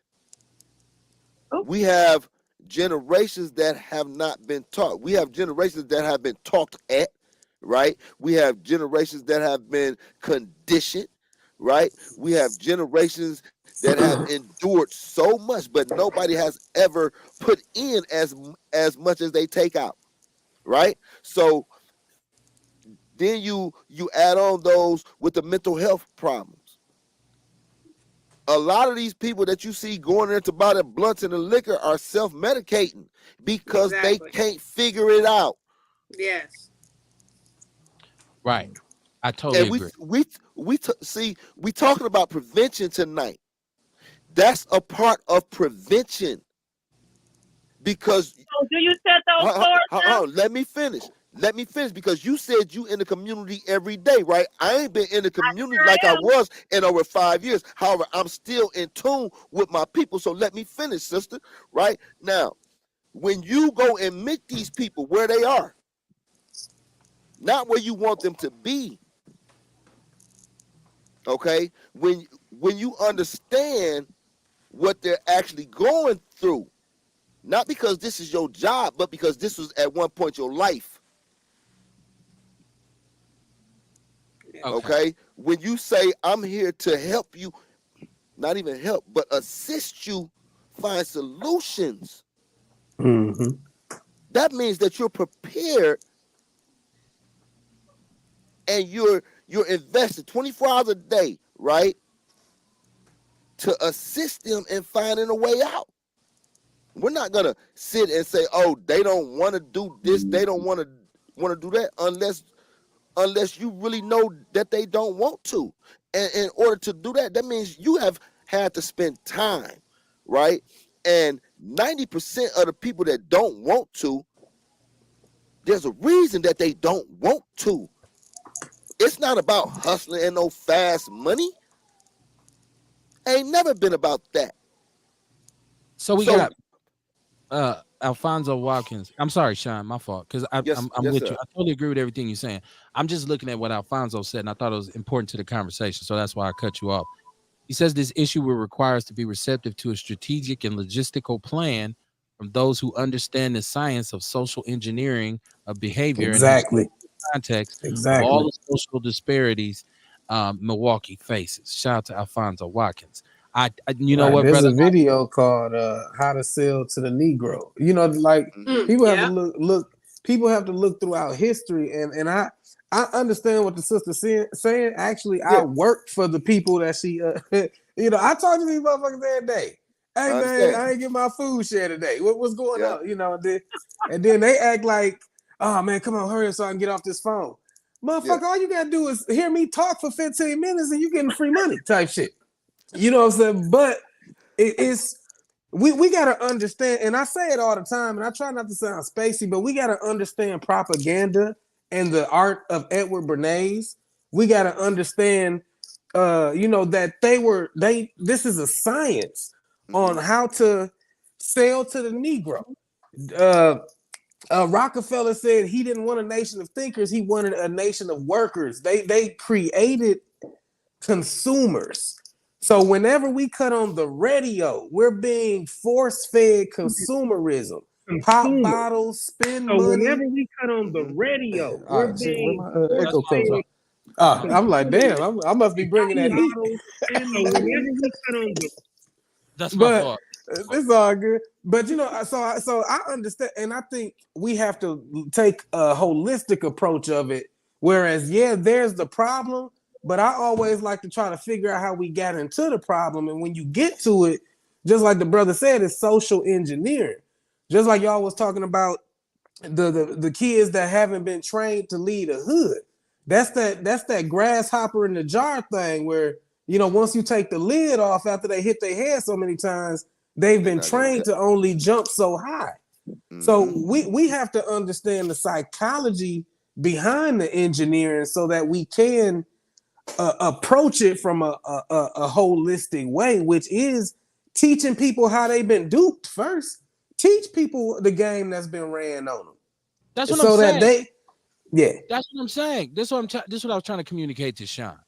This is what Okay. I was trying to communicate to Sean.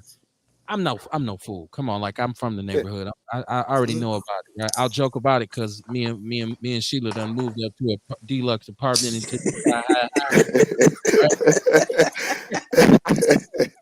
because we got our degrees. We got the front. No, I'm joking. No, but I do understand that Milwaukee has a very cold system, right? Yeah. And the brother's talking about the historical context of how this city was actually established. We're talking about redlining. We're talking about Yep. lack of open housing. We're talking Yeah. about no real enforcement of Yeah. federal legislation for discrimination or segregation that was totally ignored by Milwaukee for years. If you say Brown versus the Board of Education passed in 1955, Milwaukee is not even desegregated until Judge Reynolds comes in 1978 and says this is fucked up. Mm-hmm. We got to do this overnight, right? Y'all 30 years damn near out of compliance. This is the mentality of white folks that were living in Milwaukee, right? They had us can't come above Walnut, can't live over here, can't. So there it Can't go to is. Brown Deer. Can't go to Wauwatosa. Mm-hmm. Don't All you that come? shit. Don't you come past Estabrook? Right, which is still why I'm like, why DC want to build projects in Wauwatosa, but we'll talk about that on a different show. But I'm just saying, like, I do understand that there's a historical context, but when do we go into the community and tell our people, y'all dead ass wrong? Oh, but I got this, but I got that. Oh, this happened to me. How are you dead ass wrong? The shit you be on is dead ass wrong. I see you in Walmart, right? I see you in the corner. I see you in the corner store. I see your behavior. It has nothing to do with somebody doing something to you a long time ago. It got to do with your behavior right now. I see some counterproductive ass black people in Milwaukee, and they be looking for fucking like support for the shit. Like, you hear what I said? Cause nah, bro, I ain't with that shit. Get your ass up there. I'm gonna get up on the floor. So when do we go into the community and say y'all need to stop this bullshit? All them green ass hair hats and shit and fake ass designer clothes and wasting money on this and that. Get y'all shit together. Because somebody need to catch them now, Kev. Because somebody should have caught their mama. It's like you saying, thank you. Don't blame it on their parents, but it's because they parents. A lot of these motherfuckers were treated bad, and instead of like me, my mama treated me horrible. But the way she treated me made me feel I ain't never gonna treat my kids like this. Whereas other motherfuckers, they treat their kids just like that. Right. Mm-hmm. So since we weren't able to go to their mamas and stop that shit, we would have to go to them right now. While they mistreating these kids right now before those kids grow up and be them. So how about we start with this? You ain't got to be dirty because you poor. What if we just start with that mentality? Like, let's clean up the community, y'all. Let's keep our neighborhood clean. If we collectively in these horrible ass neighborhoods, just 5, 6 of us, said, man, we finna start cleaning this shit up, man. This shit, I got kids out here playing this broken glass shit, trash, garbage. We finna start cleaning this shit up. Just because you're poor, my mom used to tell me that all the time. We ain't got $1 million, but you ain't never gonna stink. You ain't gonna never not have no clothes, motherfucker. You might not have the name brand shit, but you got some shit, and it's gonna be clean and ironed, and you're gonna be clean and ironed because it don't just because you poor don't mean you got to be dirty. That kind of raised like that, so that's just normal. That's in their mentality. Back then, we was raised with the power of shame. Like, these kids ain't got no shame. My parents used to give me a talk before we left. Don't you go outside and shame me. You know what I'm saying? We like a lot of outside. No. You know what I'm saying? A lot of this shit I didn't do. It wasn't because I was scared of getting the ass whooping. I was more scared of shaming my folks. So first off, we have to establish a sense of pride. Like, before they could even keep a community, just going back to that Barada shit. Like, they fixing up a apartment on my block, and I'm like, shit. Only people that got this kind of money to have these people working day in and day out is Barada. I'm like, if I see these ugly ass boulders on my block, cause I stay on the upper Silver Springs off of Silver Spring. So he done bought this whole fucking area over here. I bought my house 10 years ago. And now just this year, I told y'all about the nigga I caught in my van 2 weeks ago. Right. Somebody bust my lady's rear window just a couple days ago. And the cats behind me got it on camera. Whole bunch of little young dudes, no shirts, look like they 13, 14 running from my yard. But it's because when you got a whole neighborhood of renters that don't own shit, that ain't vested in the community, they don't give a fuck how it look because they gonna move away. You know what I'm saying? So it goes back to teaching people pride and ownership before we could be like, hey man, keep this clean. Why? We leaving next month anyway. The landlord tripping. You still live here, you filthy motherfucker. Pick that shit up. They not thinking like that, man. But they know that they're not gonna be there for no extended time. So you just gonna say, I don't care. I don't care. They don't care. Dude next door don't care, so why should I care? Right. Ain't nobody making him clean up. I ain't got to clean up either. So Sean, how do you counteract the mentality then? Because obviously the whole street game, you know how it play out, right? You know the ins and outs of it, you know the ups and downs.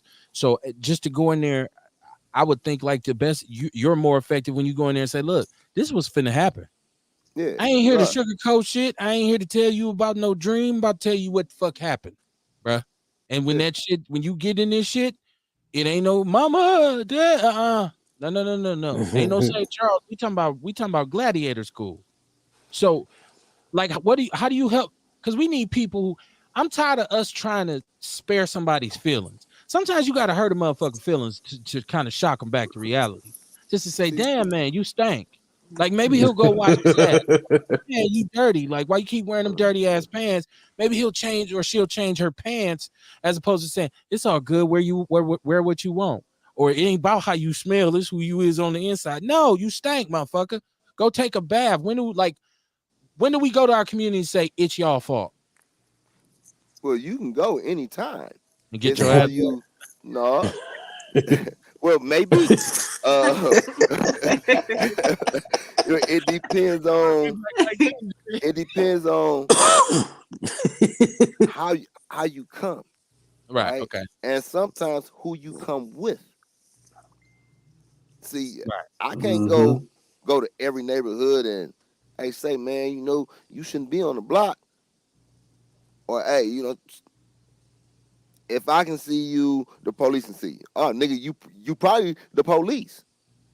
But if I go with somebody else and they say it, right, and we working together, it's and I'm not gonna sit up here and just give out everything because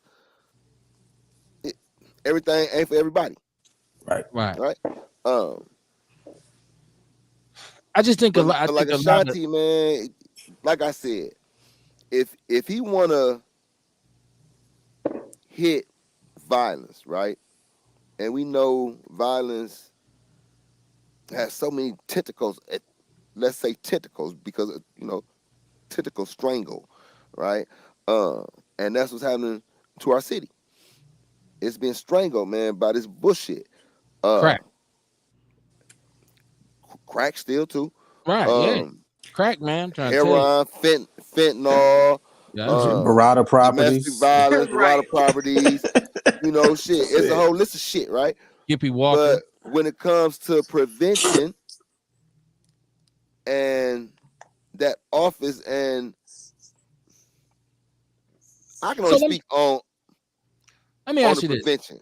is Reggie Moore a crook because this money that's been diverted, like, because technically, if we say who's a crook or a poverty pimp, money that's supposed to be going Okay. to impoverished communities, if you're misdirecting it or kind of making sure you moving it over here and it's not, and I don't know what he does. First of all, he could come on here and lay out all of his initiatives. I don't know because there's not a whole lot of transparency, but what it looks like with this money, where this and then the mayor's like, where that shit come from? But he's been over this.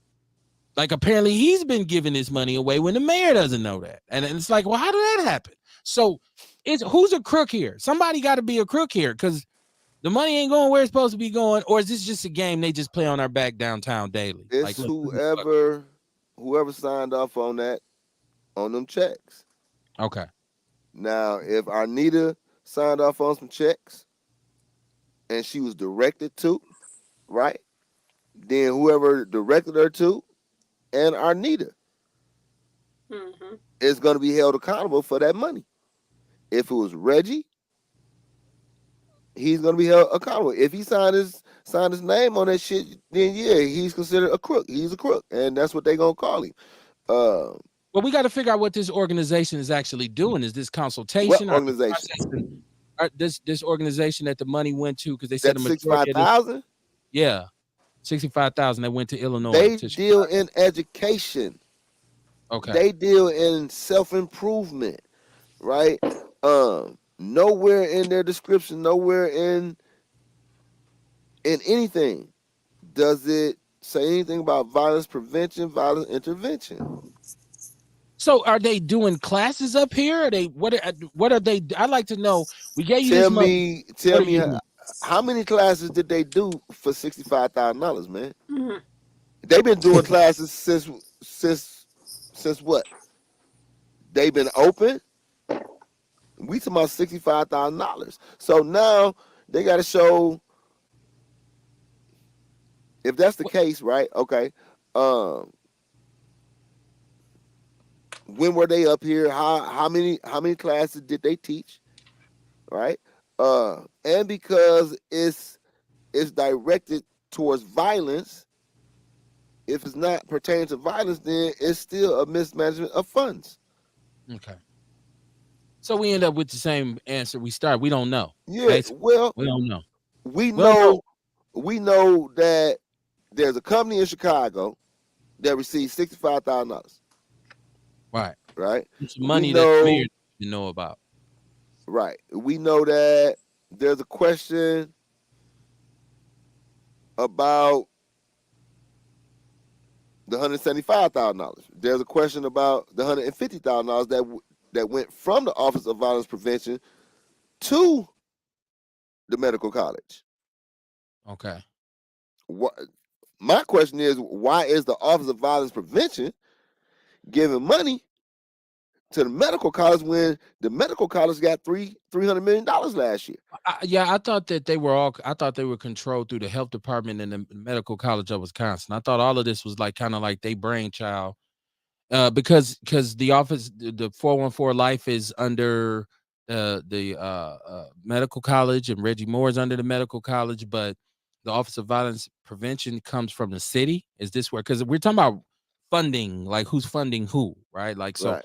it gets complicated and convoluted. I'd really like to know. See, I always keep saying, if you got public organizations like this, why not do a public audit every year? Yeah. Or at Yeah. least do an audit and make it public information so that you can say, nah, this is But allocated why? properly and this This is is done. my question, KB. Why is the medical college, which focuses on trauma, connected with the Office of Violence Prevention? Because they said, remember the county came out a couple years ago with the health department and said that violence and discrimination and all this kind of stuff was a public health hazard. Okay, but how do we go from dealing with that, Uh-huh. this public health hazard, to accepting these hazards and now focusing on the trauma? We haven't dealt with the hazards, so why are we dealing with the trauma? Right. The after effect. Right. Right. We're saying, okay, you know what? Let's not worry about the trauma part, the hazards, right? They're gonna happen. Let's prepare for the trauma. And see, Vince And Tony doing that, came on we fell into people. Vince Tony came on here and stated that the blueprint for peace, which Reggie Moore The initially blueprint for peace ain't worth the paper it's wrote on. The blueprint for peace is bullshit. The okay. blue the blueprint for peace is a bunch of ideas that he took from a bunch of people. A lot of them don't know shit about violence. He took them all and put it into this fucking form, this script, right? And you see the results right now. That's your blueprint for peace. Not a goddamn thing. We passed 150 murders. We are on track to hit 200 murders, man. In the third quarter, we were at 150 murders. Right? So Was it the when the third year in fuck a does row? the blueprint for peace kick in? So I was saying they had that, and that was their initial focus. And then when the sister came in, she said she wanted to focus on mental health and trauma. And I asked then, like, okay, so are they going in a different direction now? What? Are they going to Well, scrap what they was originally doing? So I don't know. I did used to have the brothers from the 414 Life on here to talk about what they did. I haven't been able to connect with them. I think once we did that one thing with Liz Brown and everybody, and we had Reggie yeah, Moore and everybody. Reggie wasn't allowing that no more. Right. He wasn't gonna allow y'all to come on here and try to dissect him, and it leads to where we at now. It was He wasn't headed gonna in do that that. direction. Yeah. Yeah, um, he failed in his role, right? He's failing now, man. This money thing, I look at it as shit. It's fate. How else would people really look at this office and what they're not doing? Now it's not just talk amongst a few people. Now everybody wants to know what's going on in this office, Right. Yeah. right? And that's a great thing. Now, Ashanti, you've taken over the office. Are you going to deal with prevention? Because obviously he couldn't. That's why he dealt with the trauma. Or he tried to. Well, yeah, you ain't doing a good job at that, man. Right. I was with a lady the other day. They doing bad after they sons got killed. Then I'm on the phone with a lady who lost a son last year, and a son just got shot this year, and ain't nobody went to talk to her about nothing. Nothing. Yeah, that was one of the complaints that they were having, especially on the south side. I guess there were some complaints by some people who stated there's areas where people was like, "Man, we made a lot of calls and never got response. Nobody ever came out. Nobody ever, So, I think this is very There's a interesting. 414 South now. Did they separate them? Well, I guess from what I from what I'm hearing, he believes that the 414 name is his, and he's doing something with the medical college and trauma on the south side now Who is this? because there was something Reggie Moore. Um, Okay. and I think it's a great thing because it needs to be separated from the Office of Violence Prevention be, be, because the Office of Violence Prevention needs to focus on prevention, right? Um, and I'm not talking about just the homicides and the shootings. Those can be prevented too. But there's a lot of women, like you said, being beat on and now murdered. That's a part of that office too. I like to know what they're doing with MPS. Are they presenting in schools? Are they going to talk to these young teenagers to say, Ain't nobody went to no schools except for a couple of them people, and they were invited by the schools. They haven't That's what I'm saying, man. When you're not prepared for something like this, don't do it. When you Reggie got this position because of Urban Underground, right? Urban Underground wasn't for no at-risk children. They weren't children that were headed to prison. They weren't children that didn't want to graduate. hmm, Look at some of the people that came out of it. David Crowley, oh, was he with it? DB, a bunch of these people around here, Kwame and them, they was all a part of that. Those are all positive young men. Mm-hmm. Violence, you're not gonna find violence in that group. Violence isn't prevalent when you find positivity, Hmm. right? I just hope. I hope that we can get this thing to get because once again all the shit we said over the last 2 hours don't mean shit No, unless I don't people mean don't shit. do something about it. And like this is the one thing about Milwaukee. We talk, but we don't do shit. You We've need to done the have shit Ashanti on on here. here. Huh? You need to get Ashanti on here because he's the new director. I don't You know think what I I don't mean? and I you I know can what? say what's needed, but he can tell you what he's gonna What he gonna what do? he's gonna implement. Right. I would love. You know what? I don't know if he'd come on. I don't know. We had a couple interesting conversations some years back about a lot of different stuff, and it wasn't like we left on bad terms. It wasn't like fuck you, fuck you. It was actually like pretty cordial. Like all right, brother, all right. So I don't know. Maybe I could reach out to him. Yeah. I You ain't don't. the alderman no more. I mean, dude, you ain't a conflict with nobody. Bring your ass on here. This about the people. Outlaw Radio is about the people for the people. The people listen to you. You got you have an obligation to come on this station. We'll see. Maybe I'll reach out. I got to get his people. I don't know who. You know what? Once again, I think Call down to the office, man. if people in He ain't Milwaukee, he ain't doing shit. if they don't get up off their ass and do something, then we're doomed. My biggest problem is that nobody in Milwaukee ain't gonna do shit. Because ain't and there ain't there's no investment in our community. We have little things here and there and they throw us little bones. It ain't nothing popping. It's very, very, very counterproductive. It's a mentality. It's partially the silo mentality of everybody being in their own little universe. Alfonso Watkins, I should say, said Milwaukee has a long history of misappropriation of funds that were supposed to be used for Black and Brown communities. What did he implement when he was the president of the Common Council? That is a very good Nothing. question. That's a very Nothing. Hold on. But I can hold on. Hold on. Because I've not listen. I stayed at his ass. Alfonso, no, right? Everybody's ass, right? I don't listen, man. I don't play. I ain't got no favorites when it comes to fucking on my people, right? I don't play favoritism. And when he was an alderman, I was at his ass. He ain't in that position no more, right? Maybe that wasn't the position he needed to be in. But right now, he's the director of violence prevention, right? Mhm.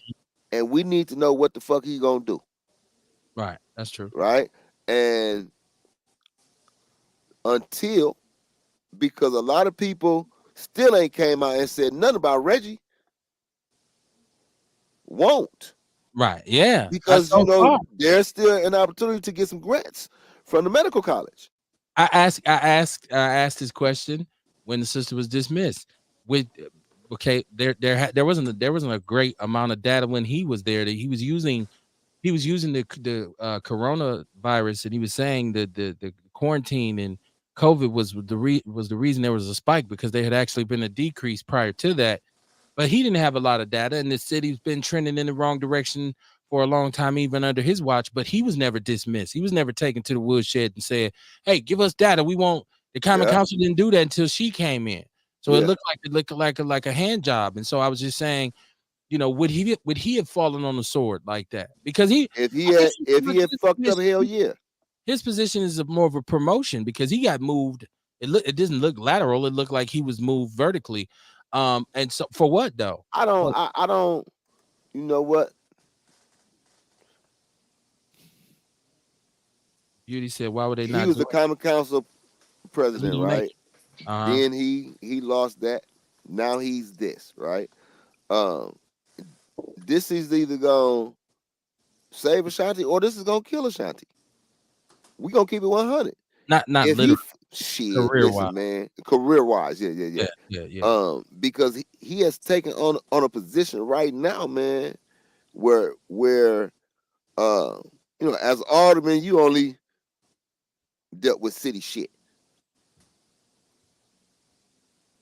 This is federal funds, right? To save lives, right? If you fail, you fail in more families, right? Um, you already failed as alderman. That was just one community. That was just one community, man. You have been given the directive for a city, Which is and very that's a lot of strange. responsibility, right? His appointment was strange because he endorsed Peeping Tom Bob Donovan over Mayor Well, Johnson. man, that was.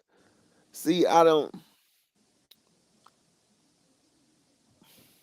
It was strange. It was strange. And I would love to talk to the brother, personally, what he has planned. personally, and that shit. That wasn't. That was some political shit. Chevy had just knocked him for his job. Knocked him for his job. Yeah, we gonna keep that shit 100.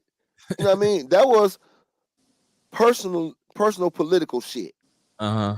We talking about personal shit now. We talking about saving lives. We talking about saving these women. We talking about saving our children. Right? We talking about preventing all of this shit, man.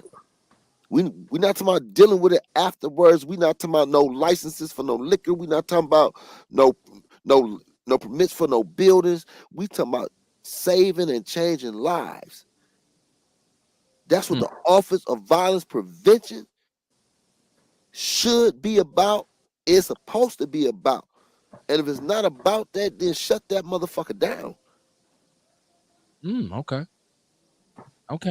And Now, we'll have many more discussions on this, man. yeah, yes, we will. I want to bring I'm gonna Because read if he fucks up, I'm at him. I'm gonna bring some people on because I want to get. I need clarity. But I'm about this.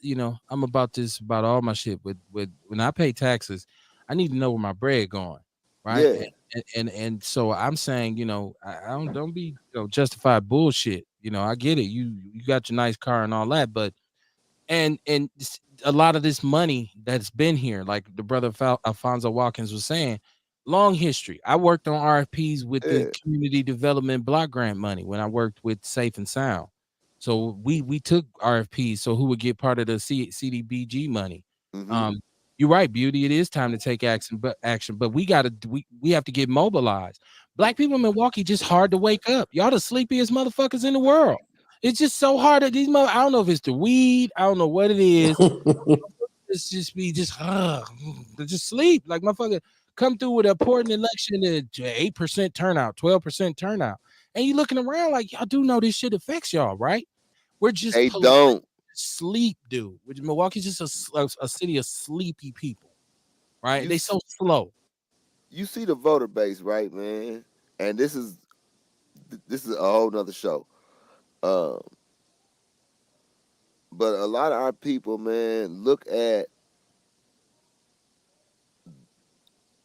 those deplorable conditions that they living in, and it's like, well, shit. My grandmama and them voted. My mama and them voted. This shit ain't changed. Why am I voting? Hmm. I would have to ask them. Are you sure your grandmama and them voted? I seen my grandmama and them vote. What? You Who did know, they vote for, and what did they? I mean, it's not just about voting. It's about who you vote for and what office you pay attention to. And I said that because we look at a lot of the things that the Supreme Court just did with Roe versus Wade, where they went in Mhm. there on the under behind everybody back and kind of flipped the script. And you say, well, how did this happen? Well, It it's wasn't happened. behind everybody back. Well, a lot of people didn't even know. Why would you come where you came with Roe versus Wade 50 years after the fact? People weren't paying attention to that. That wasn't, it just came, but they had already done it by the time they started talking about it. My point is, why is that happening? Is because we have a bunch of conservative white judges who get to sit in their position for years and years and years, and we don't Mhm. vote them out because we don't pay attention to that election. We don't look at who, Wisconsin Supreme Court justice. We be like, that shit ain't got nothing to do with me. No, this is the motherfucker who's going to govern over the laws. Like they go after critical race theory, but they passed this thing here in Wisconsin where they're going to teach kids how to respectfully deal with law enforcement. Sound like bowing down in compliance to me. You won't teach me what really happened in history, but you're going to teach me how to bow down to and be compliant and respectful to police officers. And this shit passed quick. Nobody even knew about it. So sometimes we vote. Well, one black politician running, you're going to go down there and vote for him or her. You need to know everybody who's running for every office and how that office affects you. So that might require some civic education. That's why I said, what is OVP doing in terms of going into the school with the little babies right now? Because I think right now there should be some programming because they fighting it Nothing. too. That's why I said nothing. Okay. They're doing nothing, Okay. and it's they don't even have a structure, as far as I know, right now, because they're still trying to figure out how much money they got to build some shit, to do some shit. They don't even know how much money they got. Yeah. Right? Yeah. We know that they got enough though, right? Where you can put some shit in place right now, right? And get prepared for 2023. Yeah. Hopefully there's a break during these winter months. Hopefully motherfuckers, shit. I mean, hey, it ain't been but Milwaukee needs a break. Yeah. That's what I say. We got to figure out, we got to do something, man. And we keep talking about it, and it's a lot of philosophers in Milwaukee. It's a lot of See, political we theory. need those philosophers. We need those philosophers and everybody that can contribute to the show, right? Contribute to demanding that the Office of Violence Prevention do something, right? I just think If it's we so want, much bigger. I think there's so many other people who we can call on to do something. like who? Well, I think it starts with the mayor. I Well, think he already said that he's committed, right? We right. didn't agree with his choice, so he's a part of that office. Yeah, but I'm He saying gets called on. Everybody that's involved, from the mayor on well, down, man, the common council members that approved him becoming the director, right? Everybody I gets think the held mayor, accountable because of this.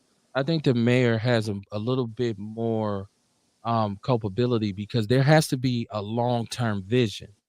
And so a mayor needs to go and find things that will benefit his city. Maybe he has to go to other places to find them. Maybe he has to go and sit down with Fortune 500 CEOs.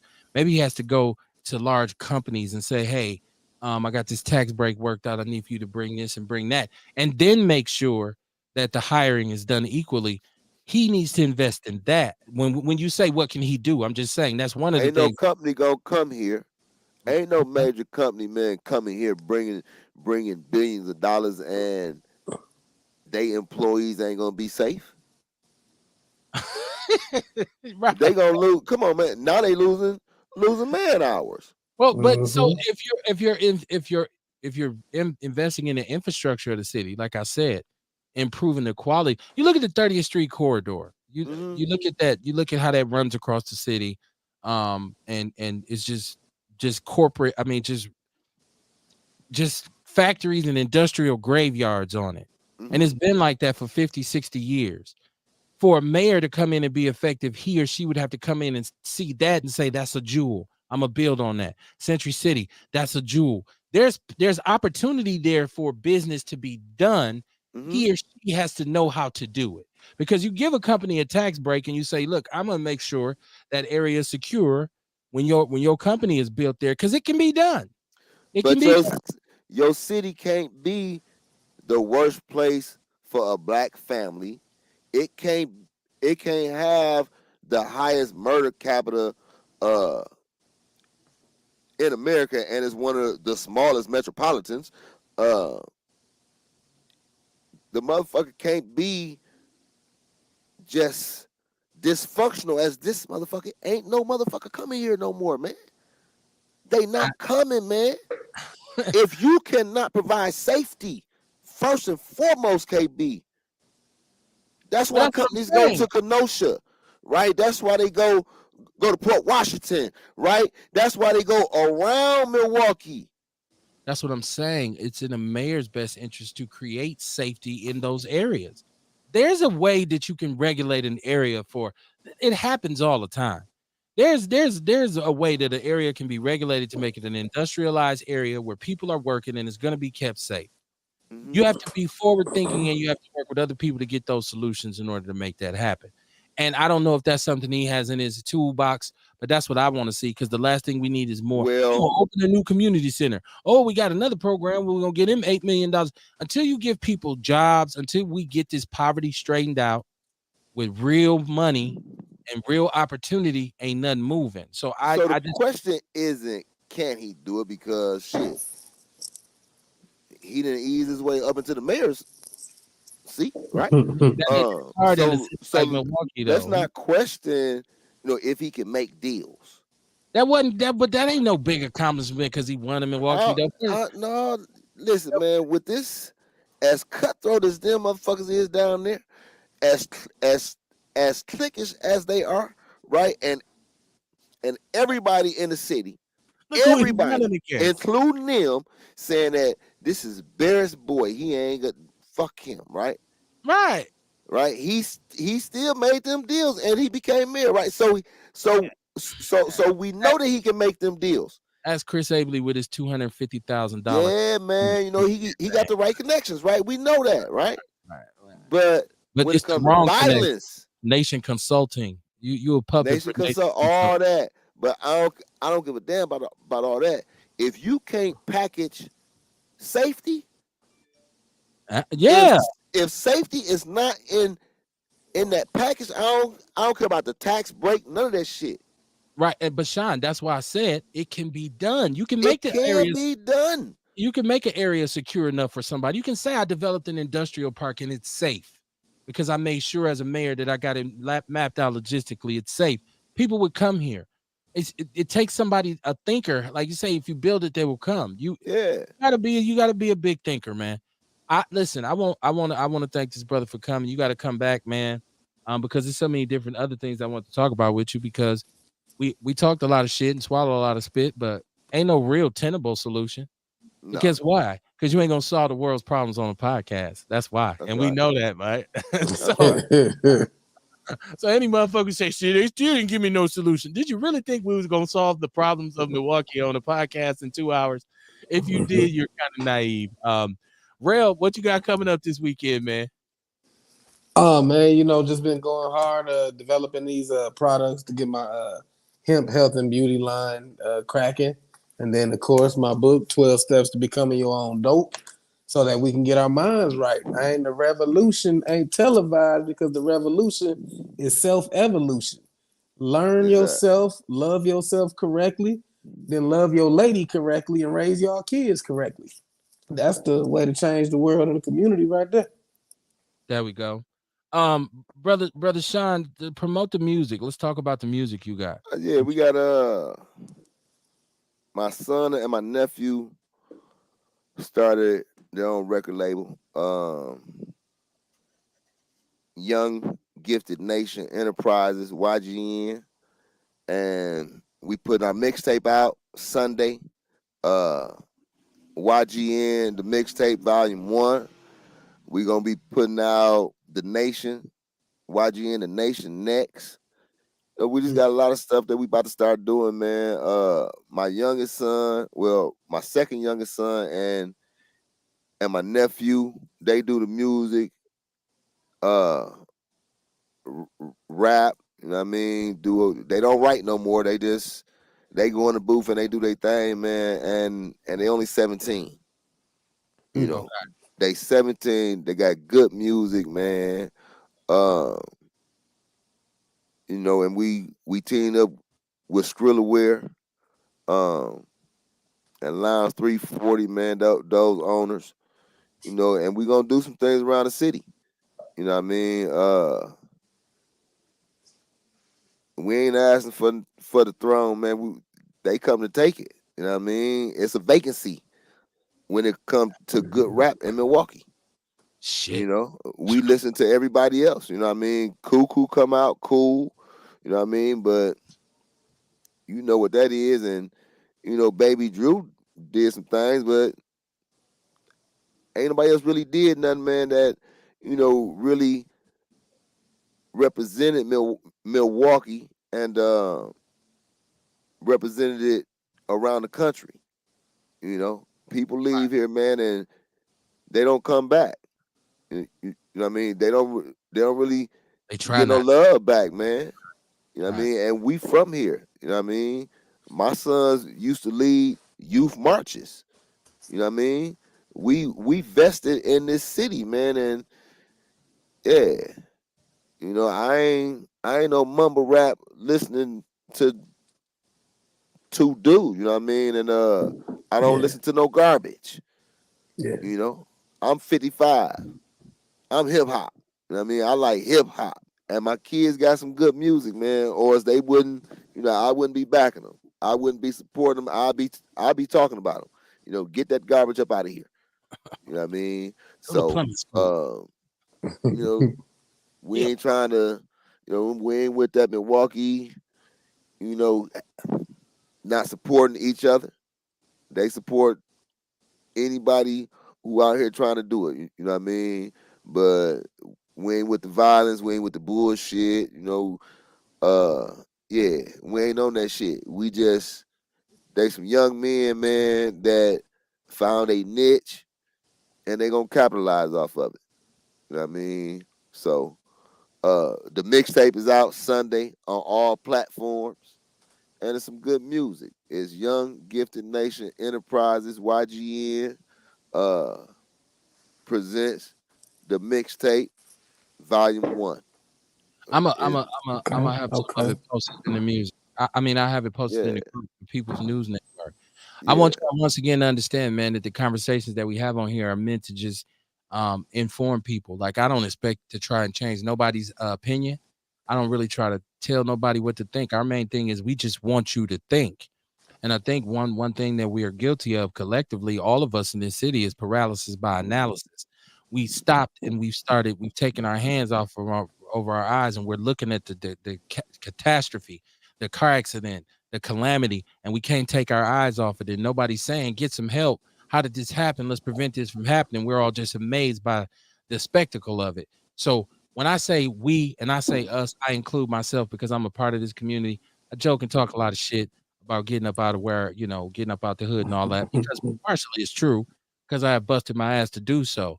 But it took a lot of people who supported me along the way. Like my brother said, it was a community of black people who raised me and kind of infused me with a positivity that no matter how far lost I got, my foundation was strong. So that's the only Yes, sir. thing that really saved me, because when I got really out there, just what was established for me as a youngster in my community, it kind of reeled me back in and set me back up on my feet. Like, get your shit right. Like, you've been fucking up. And I was able to do so. But that's the message that I tell kids a lot of times, is that, bruh, you couldn't have been no worse than I was at a Yes, certain sir. age, right? I'm pretty far out there, right? Thank God above that circumstances worked out in my favor, where I didn't necessarily fall victim to some of the issues that some of my friends and my peers have. But I've been here along with them the whole way, sat through all the bids, sat through the deaths, been in places where lives were lost and people's lives were turned around for the bad. So I'm saying we have to change our mentality. We can't go into prosperity and progressiveness with a negative perspective. We can't go into it with a jaded mentality. We got to be all in and committed to excellence. And there has to become a majority amongst the minority that makes that the trends, to make it so that we have our young men understand it's cool to protect your woman. It's cool to be a family man. It's cool to know how to use your hands. It's cool to be able to go to work and earn your pay. And if you want to start and invest in a business, do so. That's cool, as opposed to trying to get it how I live, get it overnight, get it fast, and all that kind of shit. That's a cancerous mentality on our system. We are needlessly addicted to material things. And a lot of us, since we don't feel good inside, we want to look good on the outside. Well, you still just a dressed up bucket, right? Because you can put candy paint on a car with no motor. You still ain't going no goddamn where. You look damn good still, right? So you can take all the pictures you won't complete a trip. So Yeah. I just want our community, man, to just get more proactive, man. We got to call a spade a spade. Even the great Marcus Garvey says some of y'all wasn't no good in America, so some of y'all ain't gonna be no good in Africa, right? But he had planned on leaving some of you niggas behind too. I just thank y'all for listening to Outlaw Radio, man, and my brother Sean. You know you're an outlaw. You coming back? I'll get you back. We'll keep these discussions going. I like for more people to get involved, so let's see if we can bring some other brothers in the community who have your kind of fabric, Sean. And I'll give you that. We'll put that on you right out here on the show. Go Oh, out you and know get that some, ain't a problem, man. I can handle that. go out and get some of the brothers that's cut from the fabric, and we'll bring them on here, and we'll throw this up in the air and pontificate it on all day. I I just want people to I tell understand. you what, I'll even do one better, man. You know, if Ashanti meet with him, they might just give him some ideas on how to fix this city, and we can do it right here on your show. I'm absolutely positively open to it, man. We You can do gotta it right here on understand, your show. Give everybody him give him a real blueprint. everybody in this city, like I said, we're a city of silos, so everybody think they got the answer, and they don't. Because we always say on this show, and every time somebody says something, we say you right, and then we say you wrong, because you right and you wrong, and you got the right to be. Sometimes your own shit sound best to you, man. It's in your best interest to take care of home. If you really want to know what you got to do right now, you got to grab them youngsters you got to raise them up right. It Yes, starts sir. with that. It starts with that, because those babies are the fruit of tomorrow, and so we Right. gotta get our kids together, man, and stop making excuses and parent them instead of being their friend. So you teach, you pass it along, you mentor, you do all these things, and you still get confused. Like, God damn, I still don't know where the fuck I am in the struggle. Right? You still end up confused. You're going over here, you're running after this, you're running after that. It's a very simple way to gauge where you are as a black person. You simply have to ask yourself, does my criticism of the black community outweigh my contribution? And if it does, your ass is a coon.